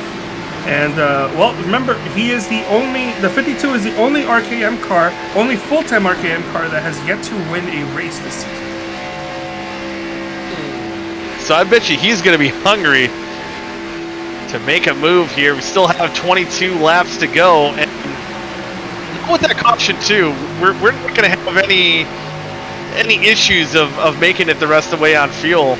You see Dustin Dewar getting a push on the outside by Seth Rawls. I don't think fuel is the question, it's talent. Yeah, do we have enough enough talent to make it be to the issue? Yeah, or not, maybe not so much talent, or sometimes talented drivers can make bonehead moves. Like ability, or lack thereof. Lapse of judgment, maybe. There's so many possibilities that happen on these plate tracks, but as now Rocket Man Seth Rawls goes to the lead, and what a turnaround for him, finishing a lap down in half number 1, climbing up through the field. Now he's battling with Dustin Dewar. Goody, I don't think it was mentioned, but I did actually hop over to the general chat on the Discord, and he posted a screenshot as to why he was a lap down. And let me see if I can quickly pull it up. iRacing nabbed him for an unsafe pit, or an unsafe pit exit or entry? No, exit. Let me see if I can just quickly switch this over to the other broadcast monitor. There we go. That was that close, and iRacing deemed him unsafe pit exit. That's what it was, and so he had to do a drive-through. Oh man! While you were talking about that, the South Shore guys just pitted. Oh. Maybe we're not good on fuel. Maybe we're not. That's interesting there. Teaming up, and so it's definitely going to be close. You got to wonder Man, we could have a fuel mileage race here. I noticed something in the first half that I don't know if you noticed it, but I noticed somebody run out of fuel on lap 20 of the first half. I'm not going to say who it was to spare them any further embarrassment, but somebody did run out of fuel on lap 20. They weren't a front runner by any means, but they were running about mid-pack when it happened. So I don't think they can make it more than 20 laps on fuel. That, or I wonder if there was some issue with the auto fuel. That new feature that they have in iRacing. I know it can kind of throw a monkey wrench into how much fuel you put in. So maybe that is a factor to play too. So, but yeah, that could also definitely, in the pack going a lot faster, especially leading these packs. You know what? I know how we can definitively get an answer. Yeah. All right, I got you. So, Timmy, we just want a quick question while you're on pit road here. Yep. How far can you make it on fuel? Right around 22 laps. Oh, right, there you go. Well, so we're definitely. All right, thanks, Pops. Yeah, they're definitely going to need one more. Oh, wow. See, I saw somebody run out of fuel on that 20 and a half one, so. Remember, we did all those extra pace laps. Yeah, well, it was like 22 laps, like right in the middle of the pack. Yeah, and I think we restarted with around 24 to go. So yeah, they're going to have to. Also, one more question before I move you back down and you get off pit road. How many beers have you had tonight? 0. Okay, so way less than last night. Whoa, way less than last night. So hold on. You're driving impaired right now. Yeah, and maybe that's why I got in that wreck. Oh, I was going to say, I thought maybe you were drinking some Jack for the Dave Blaney throwback. No, not a Jack Daniels fan. Oh, really? Man, I feel like if you had to, you could stomach some down. Oh, I definitely could. Yeah. I could drink just about anything. Yeah, right? I like that. But, oh, man, there's a missed opportunity there for you, Tim. That could have gave you enough fuel to win this thing. I know. I wish I would have thought that through. Okay, Timmy, I think you're off pit road now, so we'll let you go. Good luck. All right, thanks, guys. Love you, buddy. Love you. That was Scadetti Tim Conrad. So 22 laps. So definitely South Shore kind of doing that same strategy of being the first group on pit road. And as Hank Steinmiller said, no secret, being in that smaller 4-car pack between Westergreen, Steinmiller, and Leininger and Johnson. They'll be to make some no checkups going on, or less checkups, I should say, going on between those 4 cars. And right now they are about 3/4 of a lap down, about 35 seconds back. So on lead lap. So worst case scenario, we see the field kind of spread out right now. They're going to be making a lot of steam up here, just racing this pace alone. But if there was a caution to come out here relatively quickly, they don't have to come back down pit road. So they'll get the track position and be up front. So I think that's going to be worst case scenario for South Shore. But I'm really liking the strategy that they've pulled off all night long here, and I think they've executed that flawlessly here tonight. They, Steinmiller might not win again, but I want to say something. Yeah. Darren's staff managed to somehow separate himself and this first pack from Victor Aldrich, Thomas Capiano. Because Justin Kolb, I don't know if he got forced up or tried to go up, hoping others would follow him. He got stuck on the outside line and dropped like a ton. And then Darren's staff, the good teammate he is, decided to kind of check up and make a hole on the inside for Justin, because I'm sure Justin was pretty much screaming like this. Let me in! And because of that, I'm assuming the drivers behind them weren't expecting that to happen. They weren't able to regroup as quickly as Darren was, because Darren, obviously, he was the one that did it. And so now they've lost over a second. Yeah, see if they can kind of form up. But I think the biggest thing here, why it might have been easy for them to lose the draft, is a lot of damaged cars in that second pack there. So that definitely could have played a factor into them losing that lead pack. But you do see those RK Motorsports teammates talking about good teammates. They're trying to make something happen on that outside, seeing if they can make something work. They want to be to the front. Those boys are hungry. Yeah, they're not saving fuel. Yeah, they're not saving fuel at all. They know they got to pit. They want to have that good track position when they go on pit road. As Dustin Dewar still holds on to that top spot. But I think one thing that kind of separated him, for Dustin, with that, Thomas Capuano is in that second pack. So right now, if Dustin has to pit, he doesn't have a teammate. And I don't believe that it's Caden. Brent Jones. How about Brent Jones up there, too? He had a rough go, but I think he had a speeding penalty in half number 1. I think he's a... What is he? He's a holotype by Watson driver, isn't he? Tonight. Yep. Yep. It's a lot of different teammates, and in this front pack, I think that besides the RK Motorsports teammates, you do have the Shift Esport Fords of Dallas Myhand and Seth Rawls in that top pack. But I think what would be probably most beneficial maybe for this top pack would be for them to stick together, because they are making ground up. They are catching that the South Shore boys that did come down pit road. So all these guys, there's Fords and Chevys mixed in this pack. They're going to have to work together for when they come down pit road. We have 12 laps to go. And as far as a caution coming out with this field spread out the way it is, unlikely to happen. Dustin Dewar gets a bump draft gone wrong. He's in the outside wall. You have yourself to blame. You have yourself to blame. I do. I jinxed that bad, and that was a hard lick to the outside wall for Dustin Dewar. And just as we talked about with Gilberto, is I think a bump draft gone wrong there. Clipped at those wrong points. We'll take a look at the 3-wide TV replay. See, Caden gets it right into that right rear. Turns Dustin Dewar around. We'll bring out our caution. Caution number 2.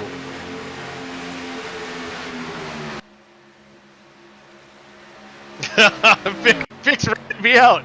Fix rat me out right now, Carlos. Oh man. So 2 things, or I guess one thing.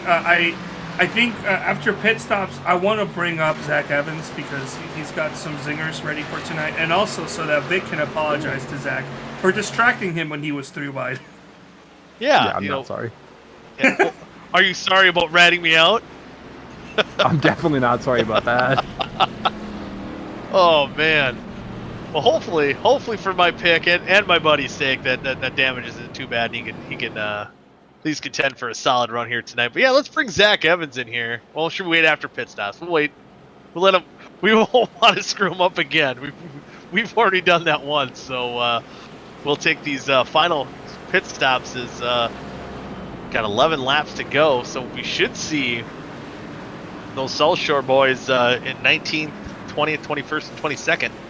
So, Goody, I don't know if you on the looked in the racetrack. YouTube chat, but there's a comment about you that was just asked by Randy Walters, and that's, when are you going to come party again? Oh, man. That's something we got to do, too. Got to get back out to memory lanes. Shout out to Big Balls Randy Walters. What? And unfortunately, don't worry about it. He owns a bowling alley. It's Dusty's sponsor. Come on, get your head out of the gutter. Well, I mean, they could be definitely blue, I bet. He's got a lot of blue balls there at memory lanes there in Athens, Wisconsin. Yeah, we'll have to get out there soon, and man, his driver Dustin Dewar putting on a show, leading the race, but unfortunately getting turned by a bump draft gone bad. Got turned by commentator's curse. Yeah, Let's bring up Zach. Let's bring up Zach. He's coming off pit road in the 20th position. Let's get him on up here. Zach Evans, this is the 3-wide TV booth. You got a copy? I do have a copy. All right. Well, this Carlos suggested this, and we had to wait till after you got your pit stops in because we didn't want to distract you twice in a half here. So, Carlos, what did we have for him? I heard you had singers or something. Question number 1: why is your TV off? Yeah. Oh yeah. I just didn't turn it on tonight. The Canes aren't playing tonight. The Hornets definitely aren't playing tonight because they suck. They're not in the playoffs. So what was I gonna turn on? Fair. I don't know. Is something on Racing on America? Is anything on Racing America tonight? Not tonight. The only thing that's on is that 3-wide TV car right now. That beautiful Mark Martin throwback, and that's gotta be another one that's. Yeah, it's definitely on. Oh, we've been trying to drive it hard tonight. There's obviously a lot of stiff competition here in OSCA, but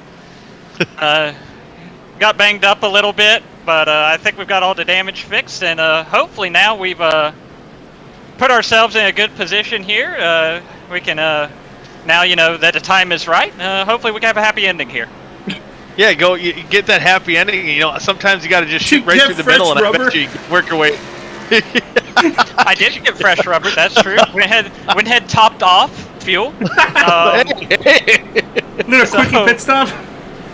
It a lot quicker than the last one, for sure. Getting all the damage fixed from the caution, but sometimes a quickie's good. So yeah, and you know what? Sometimes some people like it a little rough, and your car's seen some things now. All that matters is that he's driving it hard. Okay. Yep. Absolutely. And remember, if your OSCA race lasts longer than 4 hours, please consult a physician. Ooh. Especially if you're out there driving stick. Yeah. Yes, exactly. I have the paddle shifters, which is probably like a BDSM thing or whatever, but definitely if you have the H pattern, that's a long time to be shifting gears. So yeah, that's gonna be. Is fourth gear pretty long? Oh, it's very long here. Let me tell you. Almost too long. Oh, buddy. Too long. Buddy. Uncomfortably long.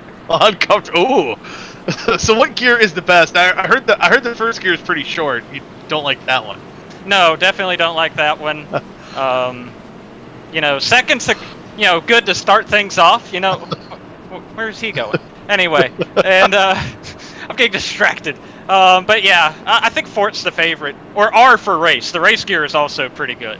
Oh yeah, you gotta love the race gear. But I believe we're on one to go here, aren't we? Yeah, we are. We are. Right, I mean, I'll sit up here and shoot. I don't care, but I should probably just make sure you drive it in there deep, buddy. Right? Yeah, drive it in deep, and finish the job. Yeah, finish it good. I hope you have a pleasurable viewing experience up there in the booth. Oh, we will. All right, we gotta go. All right, thanks, Zach. That was even better than I thought it was going to be. That was pretty good. That was longer than I expected it. It was longer, and it wasn't that hard to get through. So that was pretty hard. Maybe it was pretty hard. All right, Pace Trucks diving down. David Westergreen, your new race leader, with half number one winner Hank Steinmiller on the outside. We'll get the green flag with only 8 laps to go.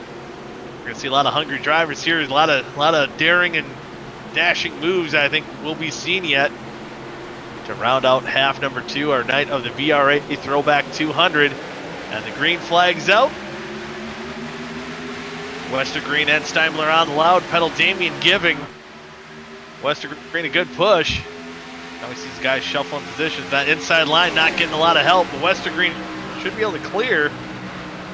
Teammate of Steinmiller. See what he does coming out to turn 2. Is he going to leave his teammate? I guess the outlaw racing boy of Damian out to dry. No, he's going to stay to the inside. Steinmiller is going to get a good push from Cooper Johnson to the lead. That outside line's rolling now. Dallas Myhan's going to make a move to the inside. Now here comes Shift Esports.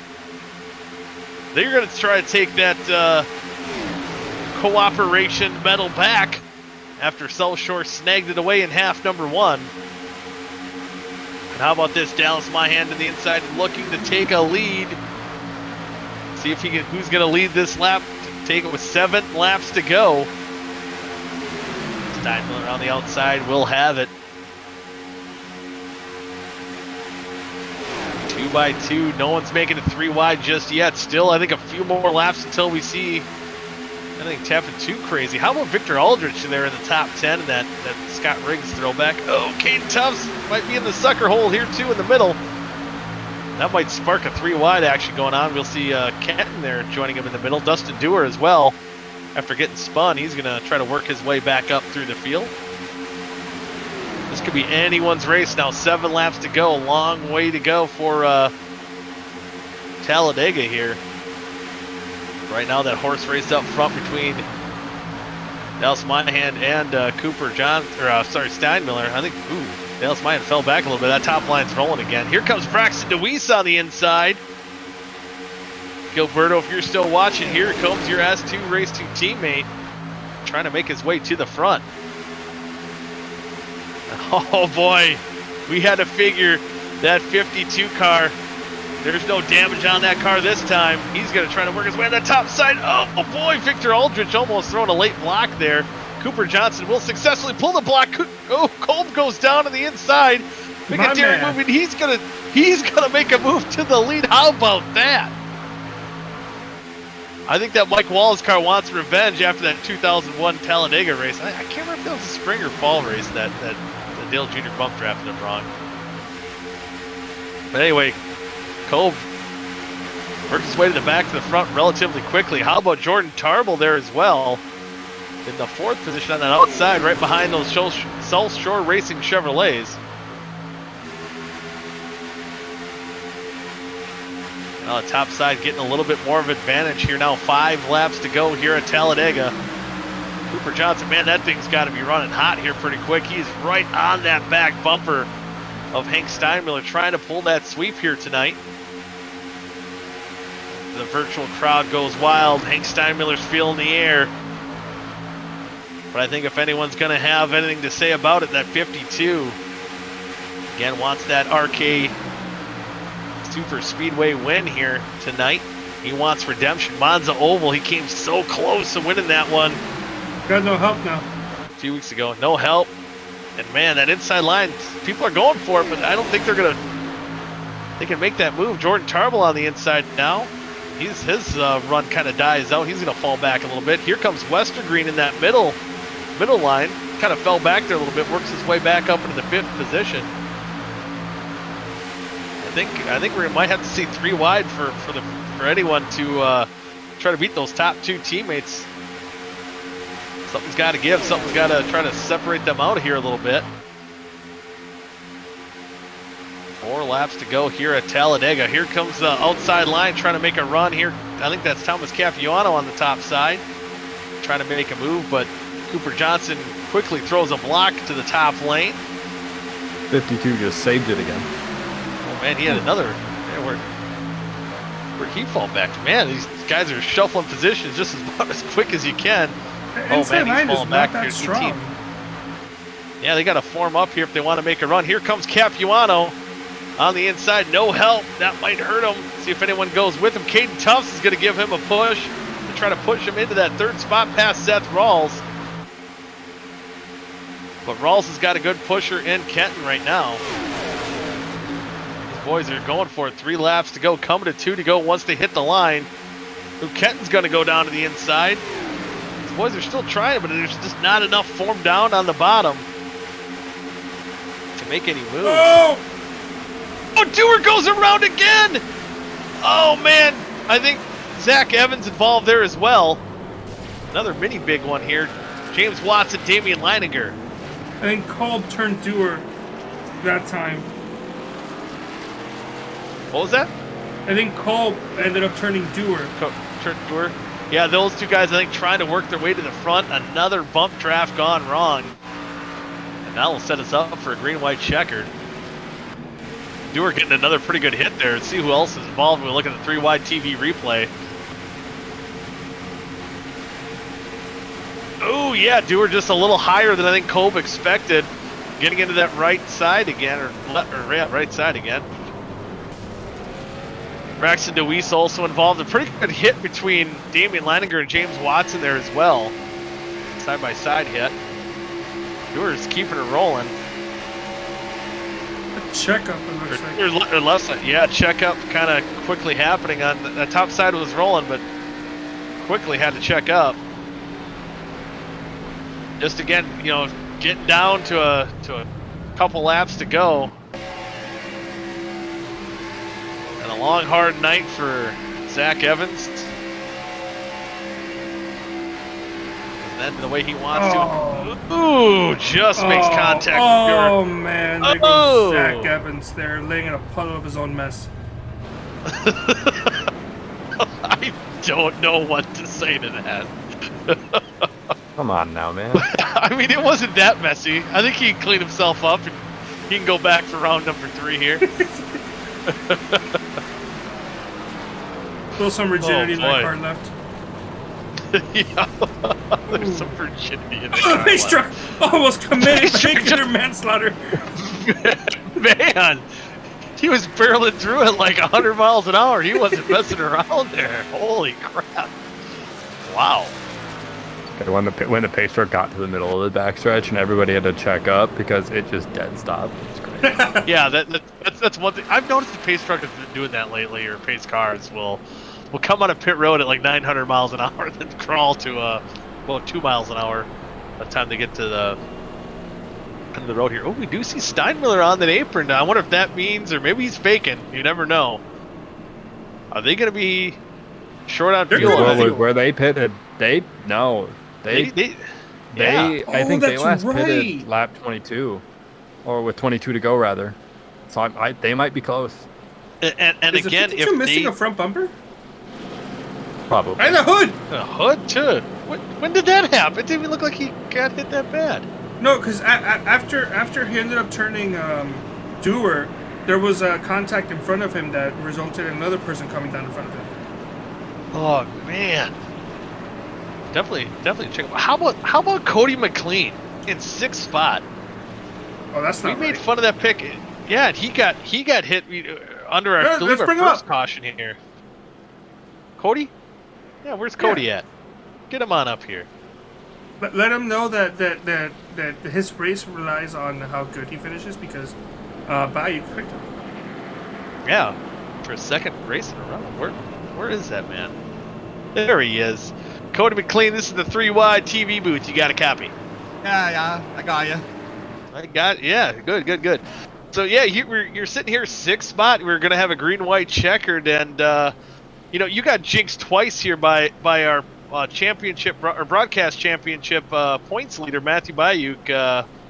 He picked you. It looked rough at the early going. It looked like you got rear-ended pretty bad our first caution, but still looks like you're able to make some moves and you're swinging here. You got a shot. What do you think? Looking either like this, either it's going to be the 5 or the 14. Hopefully, cross that finish line first. So that's what I'm aiming for here. Heck yeah, that's hey. I like that you got a teammate right there with you, and you can work your way to the front. Yeah, and you'll be starting the same row as him. Is your strategy going to be just to push him to the lead, or are you going to try to make some moves to go for the win? That's a tough one. We're going to have to see in that moment how I really feel. Yeah, and just you got to time it right, because there is still a little bit of damage on that rear spoiler. So if you do make that move, you got to time her out just right. Yeah, I know for a fact I can't run alone for long. So if I do it, I won't have much time. Yeah, but with that, we're I think 1 to go to green. Hopefully you can get those weekend Woodsmen Chevrolets up towards the front. And before we get you going to green here, any shout-outs you want to give? I guess the weekend Woodsman, Tim Conrad, Alex Kenton, Peyton Tufts, and just the teammates I raced with. Of course, you got the North Aviator crew too. All that. Well, we'll just pin them at the bottom. Yeah. They're just an afterthought. That's fine. Yeah. They're on my team. yeah. Peeler deserves that for joining in the wrong car anyway too. So. But hopefully we'll be talking to you once end up either in a podium or victory lane after you push your teammate up to the front. Hope so. All right, yeah. As Larry Mack always says, pull those belts tight one more time. Go get them. Get it. Heck yeah, I like it. Cody McLean in that number 5 weekend Woodsman Madagascar Chevrolet. I was gonna say Chevrolet. Were they still running Monte Carlos in 05? I think they were. Yeah. I think that was last year. Yeah. No, last year was 2007. Was that an Impala then? Maybe not. No, it was split because they had the COT. Oh, yeah, So yeah. COT races was Impala, regular Gen 4 races was Monte Carlo SS. Monte Carlo. Yep. Now I remember. This, Although I think 2005 was the last Monte Carlo year, because then I think 2006 was the Monte Carlo SS. Oh yeah, then they changed the headlights. That's what it was. All right, Pace Truck's gonna dive down pit road.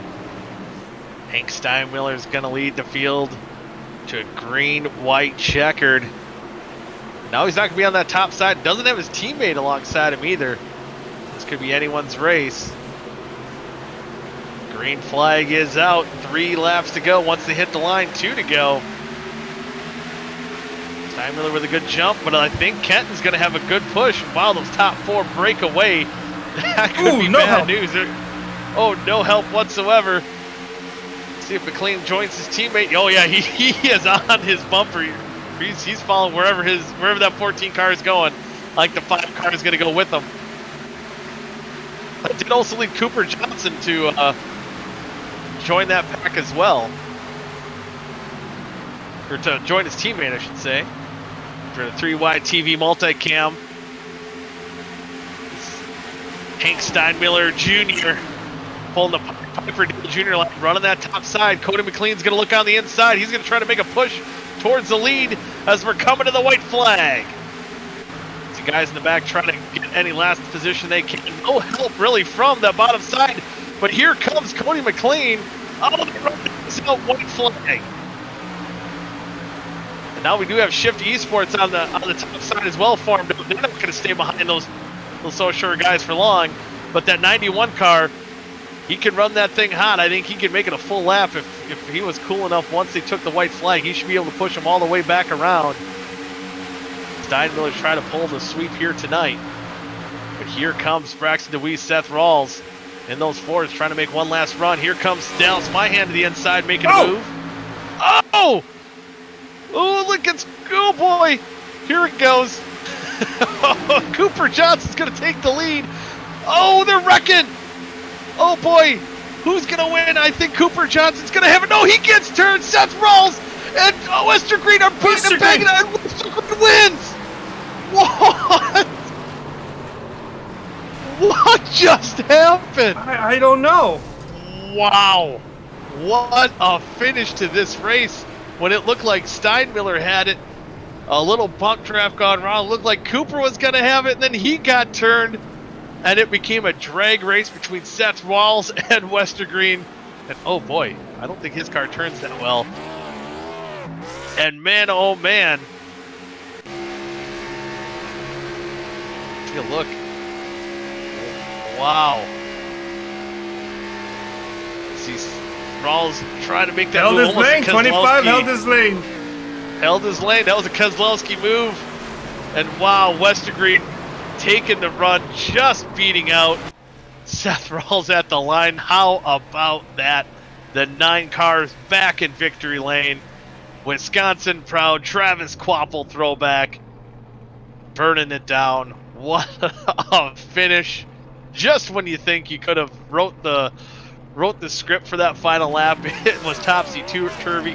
Cooper Johnson did come back to finish 4th. How about Brent Jones rounding out the top 3 here? So we'll get to interview Brent Jones. That'll be pretty fun.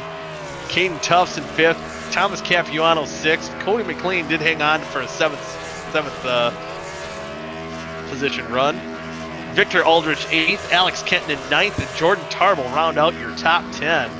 There you do see the rest of the running order as the booth, as the drivers' top 3 get into the booth here. We'll bring up Brent Jones as little teammate burnouts going on for David Westergreen, but up here now in the 3-wide TV booth, we have our 3rd place runner, Brent Jones. And Brent, wow, what was your vantage point of that last lap, man? That looked pretty wild out there.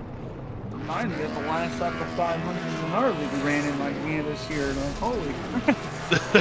Yeah, I mean we've seen you, in the top 10, running towards the top 5 for a while there, but able to stay out a lot of the mayhem and able to get through to a podium finish here, and again kind of pulling off a part-time role filling in here for Rhett Nichols. Has to feel good to get that to finish up here towards the front. Yeah, I haven't ran since I think Daytona Road this season. It's been a while. We only had this lined up in the last like 24 hours. I'm pretty much an ex facto semi-retired from league racing, so we really out here with nothing to lose, and we just really out there loose all night, played it by ear, and it worked out in the second half. Yeah, it worked out indeed, and throwing it back here to I always want to say Corey LaJoy, man, it makes me feel too new school, but throw it back to the old Randy LaJoy back in 2005. I'm sure Randy will be pretty proud of your run here tonight. Yeah, I mean, like I said, we didn't plan. We had plans to race. We just didn't know where the plans would start, and it fell in line about 4 o'clock yesterday. The paint got done shortly after, and man, just glad we finally got one going our way in this league again. Yeah, yeah, it's certainly the way this second half pulled out. It could have went either way, but yeah, as in the first half, I think had a little bit of a rough run. Was that a speeding penalty that kind of hampered your first half run? Let's just say when you don't drive this car since February, you forget how less sensitive the brakes are compared to the next gen car. So I tried deep staging on entry, and I forgot. Oh, I can't do it as late with this car. Yeah, it seemed like a couple guys got nabbed with that, but able to recover in the second half here. And as far as again, maybe some of the other disciplines of racing, or I guess other cars, as you're talking about the next gen cars, how was the driving or kind of the drafting here in the old Gen 6 car? I don't mind it. It's almost pretty identical. There's actually, other than maybe a little bit more momentum based, it's not much different actually. You just gotta have like one behind, one in front, just like with the Cup cars and the current Cup cars almost, except it's more important with this package. And it does seem like also the cars are a lot more stable than those old next gen cars are.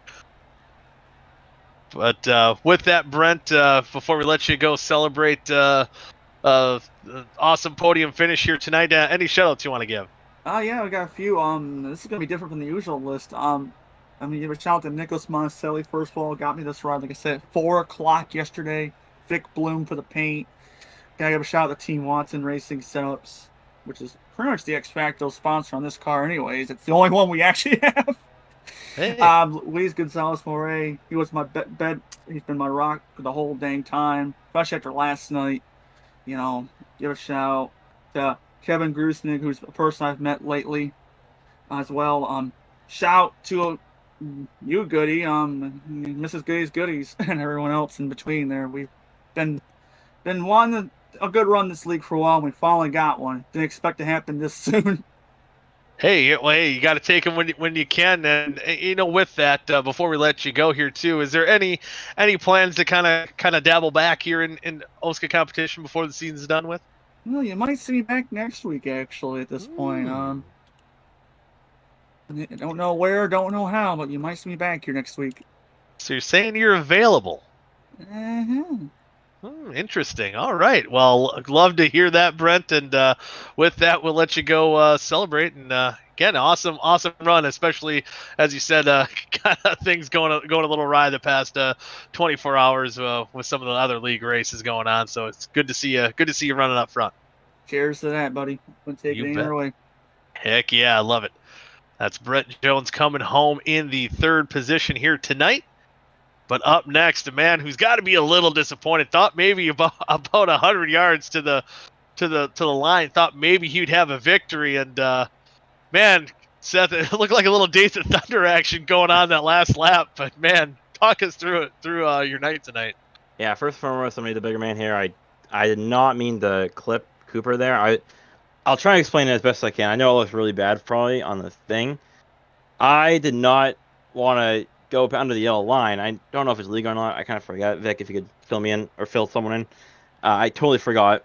And like the real life in me kind of instinct was trying to come back up. And I was under him, but he also was coming down to kind of squish the run. And I think it just met at the wrong time. So, but I'll take total fault for that. I feel super bad for Cooper Johnson. And, yeah, he did have a really, really good race there. That's not what I wanted to do. I really just wanted to grab his quarter panel and side draft him like everyone was doing all race. So really sorry. I'll say sorry to the wholesale short racing team and especially Cooper Johnson. David, great run on the other side. I didn't mean to wreck him either.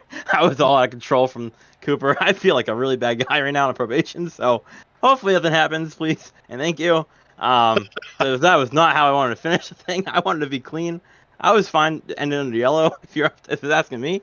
But yeah, I first and foremost gotta say sorry to everybody, and hopefully nothing comes out of it bad for me. And I hope Still Shore is still happy with they still have the weekend. So, and they had a great race and a really clean little race. So, hopefully I can clear the air with those guys after.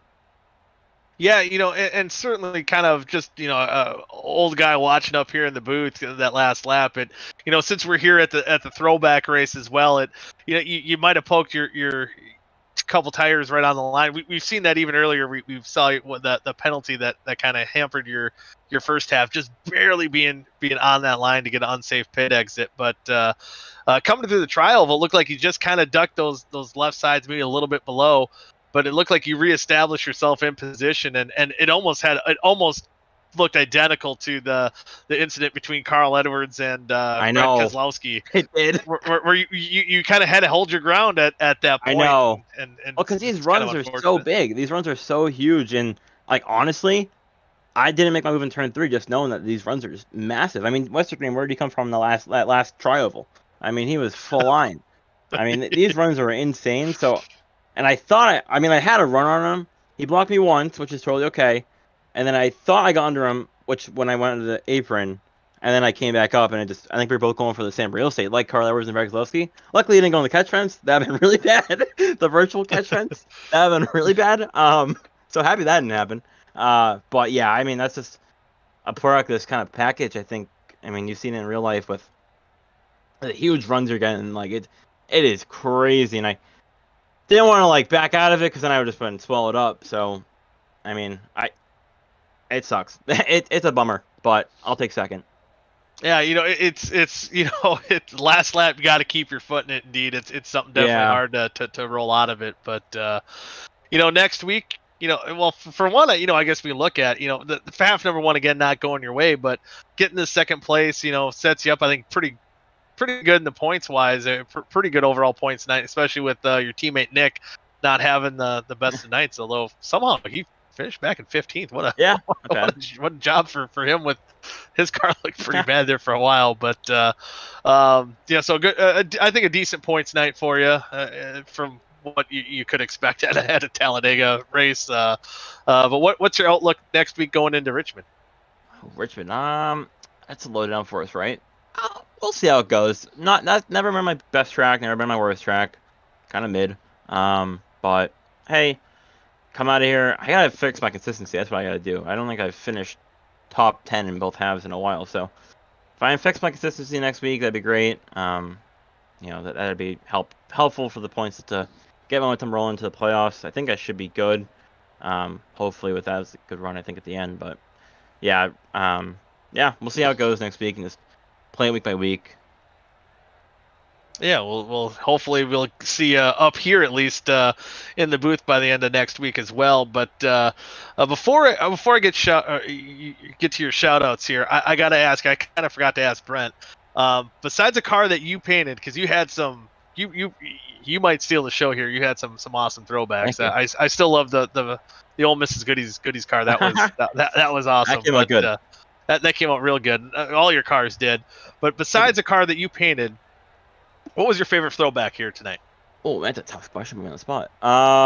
Okay. I'm gonna go toss up between the. I had to pick one, right? Yep, you got just narrowed down to one, or maybe you can give two. I mean, it's give me the 71 car. Yeah, I think that was awesome. Cool. I like people who do the logos, but they remake it to their own company. I wanted to do it for more of my cars, but I kind of ran out of time. The G with Miss Goodies, and then with the 3YTV kind of shaping like the Coors Light logo. I think they did a great job changing the Tide to like 3-pedal Mafia. That was pretty sweet. So I'll give it to Dave Carpenter and whoever painted that car. I don't know if Dave did it or someone else, but shout out to them. I think that was a really good paint scheme. That'd be Ronster Wraps. That's Monster Wraps. Yeah, Monster Wraps. I should check him out. Yeah, he does a pretty good job. You can follow him on Twitter as well. But follow maybe. Yeah. So well, with that now, I want to get to your shout outs here. Yeah. Thank you. I got a shout out. Launch partners, hopping on board. Myself though, I'm the second sponsor on my car technically, but if you like the paint schemes you saw tonight or the rest of the paint schemes on Shift Esports, check me out, SethRollsDesign.com. Shout out to you guys for broadcasting this whole thing. Shout out to the team. Tough night. Talladega was not too kind to us, so we'll regroup and come back stronger at Richmond, I think. And just want to apologize again to Cooper and the rest of the shore. I wish that was a little cleaner on my part. It kind of got a little bloody there, I think, at the end, to put it in layman's terms. But yeah, I'll go talk to Cooper and kind of explain how I was trying to get through there, and hopefully we'll be all good for Richmond. Me and Cooper, good relationship. So, but yeah, thank you guys for broadcasting. Thank you, Vic, for putting it on. I'm ready for next year. Oh, one suggestion, Vic. Next season, instead of 2005, we should do 1962. I don't know why. I've already got next season decided. It's okay. Why 62? Oh, is that gonna be announced soon or no? It'll be announced. I don't know. Damn. Not right now. Oh, I'll talk to you later about it. I tried. Well, I want to ask why 1962. I don't know. That's a random number in my head. Yeah, well, there's some pretty, I think, sick-looking cars you could make from 1962. I'll be honest. I was like hesitant on the idea, Vic, but I think it worked out great. I'm ready to look back and watch it back over again. It'll look cool. All the same cars in the race. I'm sorry, I'm taking a long time here. Did you see the front row for the half one? Yeah. Was that not freaky at all? No, I think I brought it up because it was weird because it's like they're teammates, but they're not teammates. That is you had freaky. The Yates. Yeah, it was nuts. You had the Yates horsepower up front. Yeah, that was freaky. That was weird. And for me, it was like It was like going back in time watching a race in 05. It was pretty neat. Right. All right, I'll give Western the floor. Thank you guys, and have a good night. Yep, you too. Bye. Seth Rawls coming home in second position here in half number 2. And with that, without further ado, we'll bring up our half number 2 winner. David, you had the old Wisconsin proud. I got to say that every time. Travis Quapple throwback scheme, but you pulled a Kevin Harvick move, man. You came out of nowhere. I don't know, buddy. Oh man, what a night, dude. I don't even know. I keep watching it back, trying to figure out what happened. I still don't really know. The first race was really just awesome. We really worked together really nicely. We hit that strategy perfectly with pitting just like a lap or two before everybody else, and we were like a lap to the good on fuel. We were playing it really, really dangerous with that strategy, and we were just able to keep them at bay.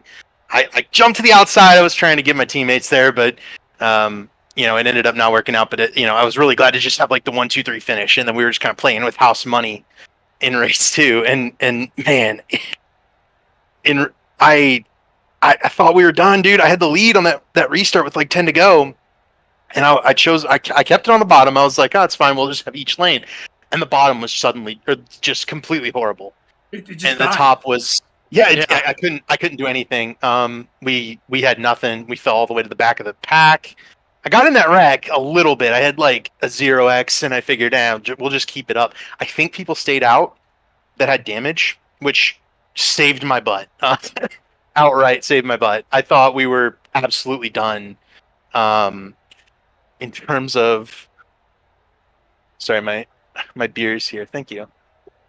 Oh, victory beer? I got a victory beer. Yeah. Heck yeah. Try to open it. That's not gonna work. Fuck. Are you gonna spray it everywhere now? Spray it everywhere. Yeah. Oh my god, dude. So that we filled all the way to the back. I saw restart 11th on the last restart with 2 laps to go, and I ended up in the lead. I made a couple moves on 3 wide. I made a move in turn 2 on the 2 to go. Got it up to 5th, and at that point, I felt like I had a reasonable chance, but I was waiting for the 2 shift cars in front of me to make the move. Right, I figured they would drop to the bottom. I would tuck it up behind Cooper, and we could shove Hank out to get a double sweep for Dale Jr. And for whatever reason, I don't know what happened. They just hooked bumpers in turn 3, and it jumbled everything up. And I don't know if we have a replay or something, but I cut to the bottom. And right as I did that, Hank and Deweese netcoded. And it gave me a little momentum, but it was just Seth versus Cooper at that point, and I was screaming at Cooper, trying to like block him, like slow him down, and they made contact, and I just floored it, went to the top, hope for the best, closed my eyes, and oh my goodness, dude, what? I was telling Seth, because that contact with Cooper and Seth, on a throwback night, kind of reminded me that the contact between Keselowski and Carl Edwards back at Talladega, I believe it was 09, or I believe it was. Very similar, Rawls trying to hold that ground, and Cooper had to throw that block. But then your drive to the line, which kind of reminded me of something from one of the greatest movies of all time, Days of Thunder. Just drive your way through it. You guys are beating and banging to the line. That was vintage NASCAR race in there. That was a pretty cool, pretty awesome finish. And again, I did the Larry Mack pull your belts tight one more time. Yes. And I had to do the where did he come from? Yes. That's awesome, man. It was really special running in practice. I watched NASCAR from 2001 forward, basically. My first race was the 2001 Daytona 500, and so I've kind of been hooked ever since. But 2005, that was peak, like young David running, watching NASCAR every week, and I have really good memories of it with my dad. And it's just it's special to me. This time period in NASCAR, it's my favorite time period. It's one I go back to watch, and to have all these cars out there, it was just so cool. It was Dale Jr. battling with Vickers in front of me, with Mayfield throwing a block. I was pushing Carl Edwards. It was just really cool, man. I had a blast, and shout out to all these, the guys who made these schemes, especially Vic. The old 9 car, man. I finally got a dub for Bite Size Sports, dude. I'm so pumped for them. Nate and Kevin, they run Bite Size Sports, Kevin especially, and a couple of years ago, he offered to pay for my car in Elite, and I have not won with him on the car yet until today. So, and I've run a lot, man. I've run a lot of races, but he fully funds the season. I never have to pay for the entry fees because he just like it's not a big commitment for him, but with we put out good tweets and we get him good exposure, I think, for it, and their channel's growing. Please go subscribe. They have a YouTube. I've been on the show. It's a fun show. Kevin's a really good host, and I'm just happy for him and happy for the whole South Shore team. We just swept it, man. It was awesome, dude. What a great night. Yeah, holy crap! It was a great night indeed. Just to even top off what you said about that throwback and kind of going to peak NASCAR days, because I was telling Seth when I was talking to him, have those flashbacks of watching you guys out there battling today of kind of those early 2000s and even for me, I could echo a lot of the same event. But me, young Mike, is probably late 90s. I'm a little older than you, but this is certainly an important year too. But how weird was that with Damien on the pole, or Gilberto on the pole, and then Damien on the outside, the two not teammates, non-teammates. That was kind of cool with you two, the Yates cars up front. I am 100% sure they were the front row for the fall Talladega race in 2005, where it was Sadler and Jarrett. 100% sure. Dale Jr. Wilson wins a Talladega race. I know Quapple didn't win a Talladega race. Maybe I should have picked like Casey Kane or Tony Stewart or somebody that didn't end up getting to run. But man, dude, that's so cool to see all those guys. And I did finally get my beer open. Another funny note that I want to share because I got an interview because I got to win. My chair broke when I sat down right at the beginning of the race before the grid. What? I had to sit in my desk chair. I have a folding chair that I always run in. It broke when I plopped down in it for the thing. It's old. I've had it for a few years now, but man, it's like, oh great, if the night's gonna start like this, there's no chance. And second to first, led laps in both halves, dude. I needed that so bad for the points. What a night, dude. I'm so thrilled. Talladega again, man. I keep winning these damn things. I need to keep doing it. I need to do it every time. Yeah, it's awesome, and yeah, it was a fun show you guys put out there. And I just did look up Racing Reference, and you are absolutely correct. That is very weird. Fall Talladega race, Elliott Sadler on the pole, Dale Jarrett on the outside. So how fitting of a night, in all accounts there. That's pretty neat. That was special, man. That's is special. It was really cool. Yeah, and shout out obviously to Vic for making them. I think Rawls made a few too, and hey, South Shore versus Shift is kind of the battle for the premier team, and so it's nice to get one over on them because they've had a bunch over on us this season, and man, I've had a few chances this year. I think back to Daytona, man. I sped on pit road with a 4-second lead, and the guy who was behind me won the race, and we never really had any chances to pass in that race. So I don't think he would have been past me. I had a teammate with me, but it's nice. It feels like retribution, and it's been a while. It's been a long time coming to get another OSCA win. Yeah, it's good to see in Victory Lane. Yeah, certainly. Hey, man, it's always awesome too when you see someone this excited to be in Victory Lane. I love the excitement. But next week we go to Richmond. How do you feel about your chances there? Bad, but not because I dislike Richmond. It's a fun track and it's usually good for me. But I just it never seems to happen 2 weeks in a row, you know what I mean? And it's going to be tough with in Delicato and some of those guys at Richmond. So, I'll go do my best, put up a good fight, and we'll see what happens. Hopefully we can get some long green flag runs there. I mean, tonight was pretty solid in terms of cautions. I managed to avoid most of them. Pretty rare, but Talladega. But it means a lot.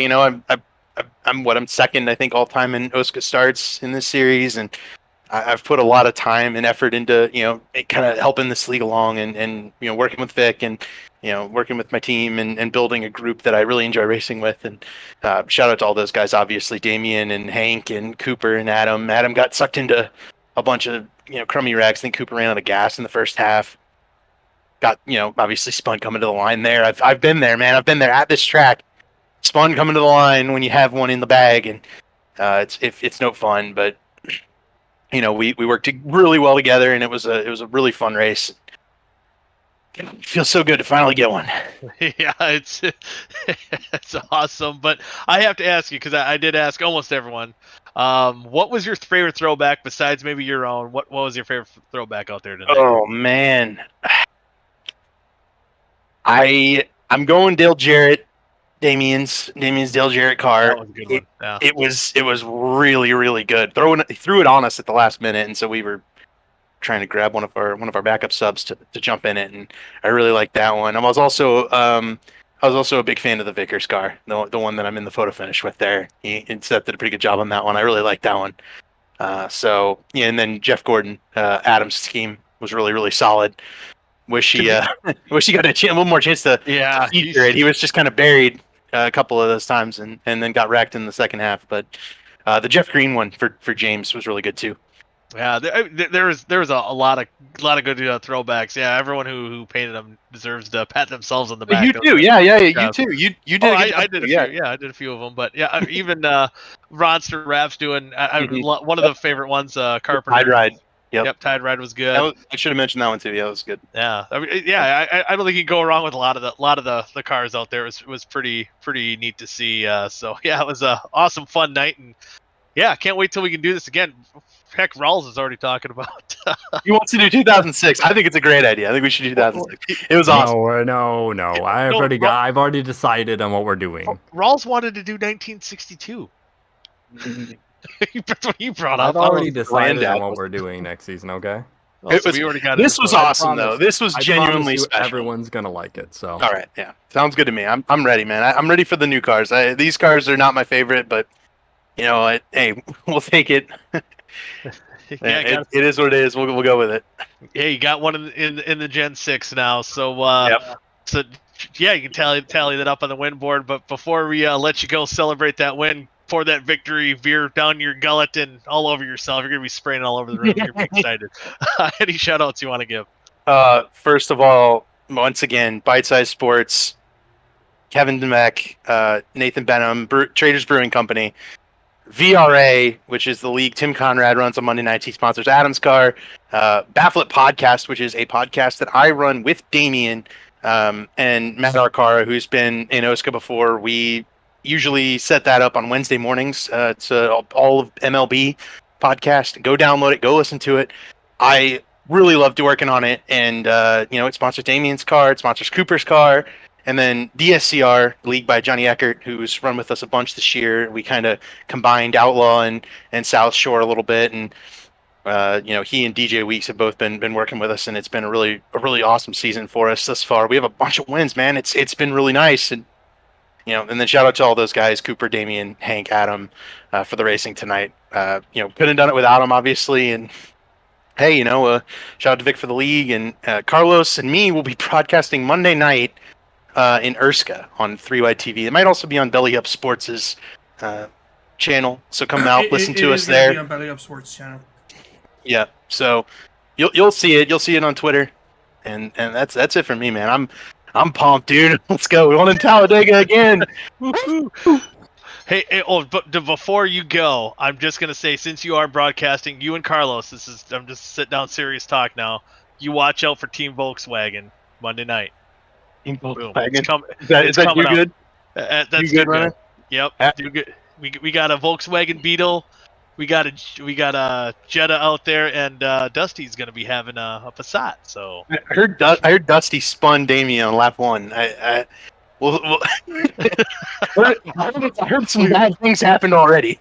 Yeah, Dusty just wanted to make sure that Damien got beat by a Volkswagen. So there you go. We got that in the book. We got that out of the way, so we should be good for Monday night. So yeah, be sure to tune in right here Monday night for some Urska action. That should be pretty fun. Last thing, yes, you should. But last thing, who picked me? Somebody picked me. That was me and have to. Ooh, you're welcome. Yeah. Let's go. Look, I'll tell you right now. So when it comes to you, and this is going to be a stat that I'm sure you'll find shocking, but if you finish in the top 5 in the first half at a plate race, there's a good chance you finish in the top 3 in the second half. So I was willing to take my chances and say that you were going to finish in the top 3. I feel like I was definitely going to be top 5 the whole way. I felt very strongly about that. Felt like we were a top 5 smart, strategy car there. And, I felt like my teammates around me and, a couple of the shift guys would have been in there with us. And that's exactly how it boiled down at the end of the race too. So, worked out, obviously. Finally got one. Something broke our way, and we'll take it. It was at the expense of Cooper and my teammate, which, tough, but he does have a win this year. So hopefully him and I and Adam can get into the playoff and go out there and do our best, and we'll see if we can't make some noise. Hopefully the best of Cooper's season's yet to come. He's had a lot of rotten luck, so and so is Adam of late. I've had not the best luck, but obviously today it reverted itself. So we're taking. Heck yeah. Well, again, thank you for joining us, David. And good luck to you next week at Richmond. And yeah, we'll love to be hearing your voice Monday night right here on 3Wide TV as OSCA returns. Awesome. Yep. Urska. Yeah. Good. Sounds good. Urska. Yeah, I'm sorry. It's getting late for this old man now. Yeah, gotcha. I'll see you guys later. Have a good one. Yeah, you too. All right, and again, what a wild night. Awesome night. Again, the 2005 Throwback Talladega race put on a pretty good show. Thanks for Vic for putting on the theme night. Awesome paint schemes by everyone who threw a paint scheme out there tonight. Looked awesome, looked cool on track. I hope a lot of you guys watching had some flashbacks to some awesome days of NASCAR races and Talladega racing. And good show here tonight. Thanks again, Carlos, for putting on the show here and getting the graphics and all the camera work. And we'll see you all next week right here on 3Y TV. We head to Richmond. Until then, good night now.